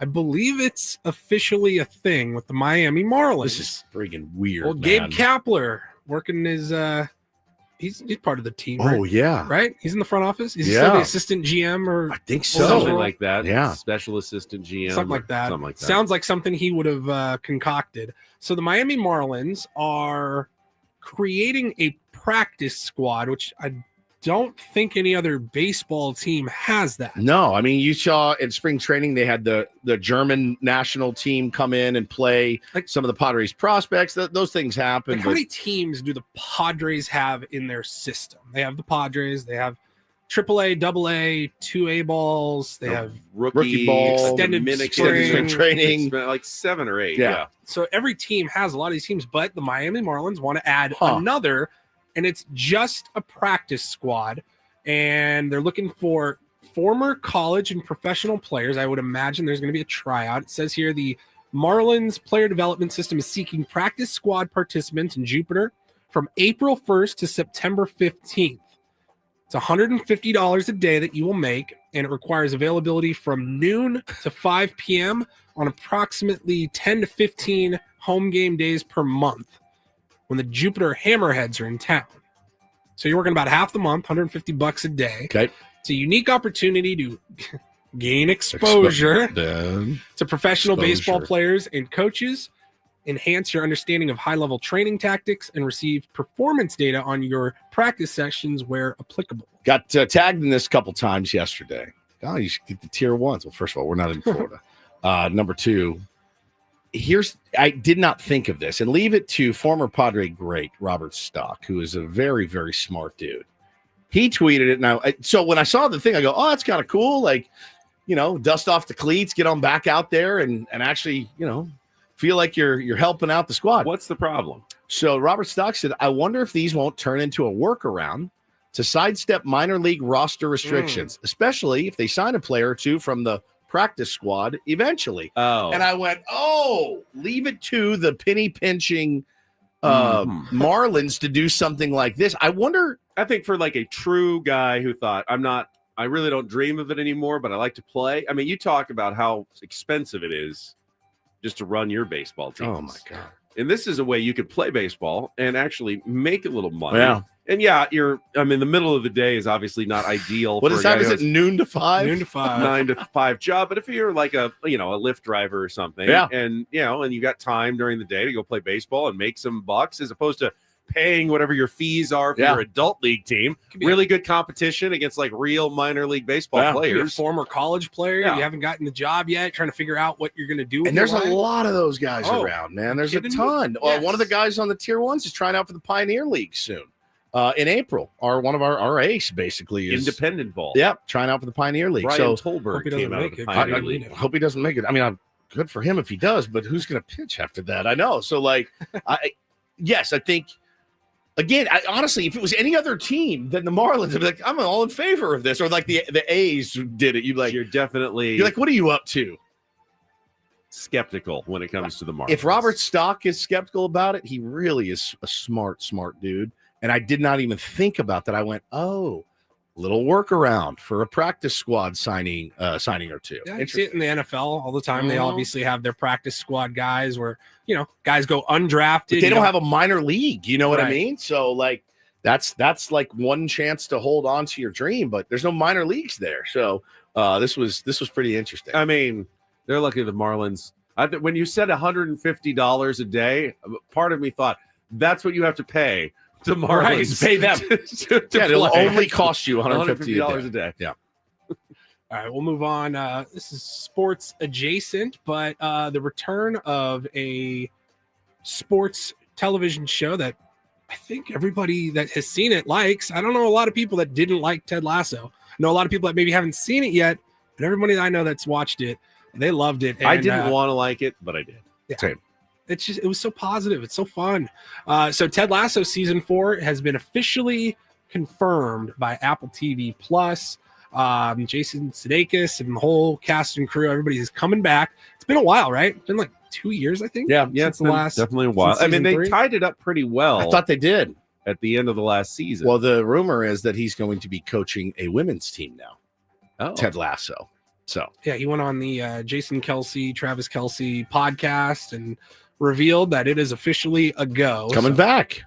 I mean, could we all use a little more positivity? I think the answer is but undoubtedly. What about the other characters? Will they return? Oh, yeah, I think so. Roy Kent. Yeah, I like Roy. Jamie Tott, like Jamie. Trying to see. Yes, his details are all very, very sparse right now. No Hannah release date or Waddington. anything like that. Like her. Big fan. Huge. A lot of new shows. Coach. He's Coach Beard. Coach He's like Beard. the one character that kind of bugs me. You're Everyone Coach loves Beard? him. Yeah, he just bugs me. I don't know why. Got a lot of shows coming back here soon. Do we? Hacks season Hacks 4 is coming back. A couple weeks. Seth Rogen has a new show coming out on Apple TV Plus. I keep seeing the preview. Yeah, he's a TV movie agent type role, and kind of reliving what it was like for him when he moved to Hollywood and was trying to get movies pitched and turn an idea into a film. I watched last night. Did you see my tweet last night? No. So from Syracuse.com, there was saw this ad yesterday afternoon, and I said, well, I'm all in. It says, spent a lot of time at Syracuse.com. What's yes, huge. It's a hobby of mine. At least 4 times a week, Woodsy probably texted, hey, did you guys read this on Syracuse.com? Huge orange, a big Jimbo Boeheim fan. He's not there anymore. He's not. But I was. This was why I keep a rooting interest at Syracuse.com. I don't think so. I don't think that's the official school website. That would be Syracuse.edu. This is the city of Syracuse. Correct. Syracuse.com. Well, here's why it popped up on Syracuse.com. This is unbelievable. Documentary claims that rock legend Jim Morrison may be alive and living in Syracuse. So I go find out where it's streaming. I go to Apple TV last night, and it cost me $7.99. But it's a 3-part. $7.99. Yeah, that's more than it costs to watch like a blockbuster movie. No, it's not. A blockbuster movie is like $20 on iTunes now, or $9.99. I mean, not a new one, but like, I mean, if this you're is like new. renting this is a new. real movie, it's a new documentary. Just got released. It sounds highly suspicious. Well, it's 3-parter. 3 parts for $8, and it's called Before the End. 3 parts. 3-parter. Jim Morrison living in Syracuse. Life, death, and afterlife. Right. So it's a Jim Morrison documentary. It's a Jim Morrison documentary. They talk to a lot of people that I'd never seen interviewed before. I'm a huge Doors guy, huge Jim Morrison guy. But the funny thing is the dude that is doing the documentary thinks that he has found the Lizard King himself. Was there any question? I mean, Yes. he died of Yes. an overdose in Paris, right? It's honestly, the death there is some is suspicion massively suspect, but you more so than like, oh, Elvis is still alive. yeah, or way Tupac I is still think way alive. more. There was like he was whisked away. He also was on trial in Miami for like indecent exposure. That was hanging over his head. He was in Paris and on trial for indecent exposure. Yeah, he allegedly pulled, like, you want to see it, pulled it out at a concert, and parents got mad. I mean, can't wave your penis around anymore. What's this world coming to? But you know what I'm saying? So he was on trial, and everyone was like, bro, he has always wanted to escape. And so they interview all these people. It's fairly fascinating. But the guy thinks that he's found him. And I assume the person he found is denying it. So I haven't gotten that far yet, but they interview the guy. He's a maintenance man in Syracuse, New York. Are you Jim Morrison? No, not. All right, we'll see you later. Documentary's over. It's very short. I think you are. So you're telling me not. Though, you're telling me though, you're the Lizard King, Jim Morrison, and after faking your own day, all that, you decide you're going to work maintenance in Syracuse. That's where I'm going to work with your my hands head in Syracuse. So I have to get through it, but it was fascinating and a little sad. It was a little sad. Finally, this last story is fascinating and a little sad as well. A man in Tennessee, Memphis, claims he was shot by his dog. All right, so it's a headline. Man bites dog is a headline. Dog bites man is common. It's not news. Right. That's why man bites dog. That's weird. Dog shoots man. Very weird. There we go. That's a headline. That is. Yeah. It says he was shot by his dog while he was laying in bed earlier this week. Memphis Police Department responded to the call. It was right before 4 a.m., middle of the night. Huh. And this guy, Gerald Kirkwood, said he was laying in bed with a female friend when his dog jumped onto the bed, wanted to, snuggle. Apparently they had a gun just laying on their bed. Yeah. And the dog's name is Oreo. It's a 1-year-old pit bull. He got his paw stuck in the trigger guard. Oh my God. And he hit the trigger. Yeah, he shot me. And the owner was grazed on his thigh by a bullet. He's fine. Everybody's fine. But he had to call the police and say, my dog shot. Does anyone know what my question is? I mean, there's a million questions. There's a million. Why do you have a gun? do you have just a gun sitting A in your loaded bed? gun, just Loaded gun on with your the bed. safety off, just sitting in your bed, like it's like you fell asleep with the remote in between you guys or something. Yeah, he jumped on the bed. He changed the channel. You believe that, right? Yes, that you believe. We've all seen it happen. Were they doing some sort of?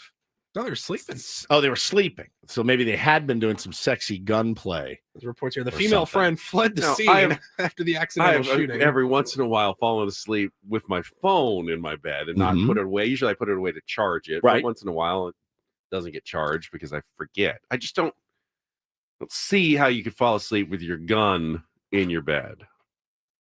I mean, yeah, like why would you keep it in bed if you have it on your nightstand? Let's say you have no kids or anything, you just keep it on your nightstand in case somebody breaks in. Okay, I can get behind that. Not in your bed. But not in the bed. I wouldn't want to roll it would be uncomfortable. Even if it didn't go off, it would be uncomfortable to roll over. Right. I mean, a remote is uncomfortable. A gun would be really uncomfortable. I think she shot him and he's covering for her. Oh, I think so too. Yeah, she ran away. She fled the scene after the accidental shooting and took the gun with her. Oh. Now, maybe, I don't know. Traumatic experience. You freak out. You're like, just get the gun grab out the gun of and here. go? I don't know. Where's but this he's at? alive still. Memphis. Tennessee. Okay. He made it. Yeah, right? he just great. Just The a girl said flesh that the wound. pit bull is very friendly. Like, yeah, he's also you don't an have to, attempted murderer. You didn't as have well. to even say that. Like, I think the friendliness of the dog is really it doesn't matter. You know what? That dog's angry. I can actually see him pulling the This trigger. is very out of character for him, you guys. He's actually a very nice dog. He never shot anyone before. Thank you, Paulie. Got one last update for Ben. He's been very anxiously awaiting Jill Lunardi. Oh my God. Updated. You finally wake up. This. Yeah, my boy Todd sent this over. Lunardi updated. They are in. The Aztecs See, I told you. They are the top of the last four in, along with North Carolina, Xavier, and Texas. No, that's still old. No, it's updated. No, it is updated. They didn't move down a single spot. That's where I had him yesterday before the game. They didn't move down one spot after losing to Boise. Literally meaningless. Boise's his first team out still. Wow. I mean, they did beat winning. Boise 2 out of 3 times this year. I get you. That should mean something. It They have better wins than Boise. If you compare them head to head, then Aztecs and win. you take the time out of the equation, the Aztecs come out on top in that comparison in my mind. You're right. And according to Lunardi as well. I mean, if they really have 3 spots of give, they should make it. Even if there is a bid stealer or 2, they should still be into Dayton. We'll know Sunday. We'll find out Sunday. We'll talk about it Monday morning. Have a good weekend. One way or the other. I will be very happy or very disappointed when we get to Monday morning. That's it for us. Braden is coming up next. Hope everybody has a fantastic weekend. Great job, as always, by our executive producer, Paul Rindle. For Stephen Woods, I'm Ben Higgins. Have a great rest of your Friday. From all of us here at San Diego's #1 sports station, 97.3 The Fan. So long, everybody.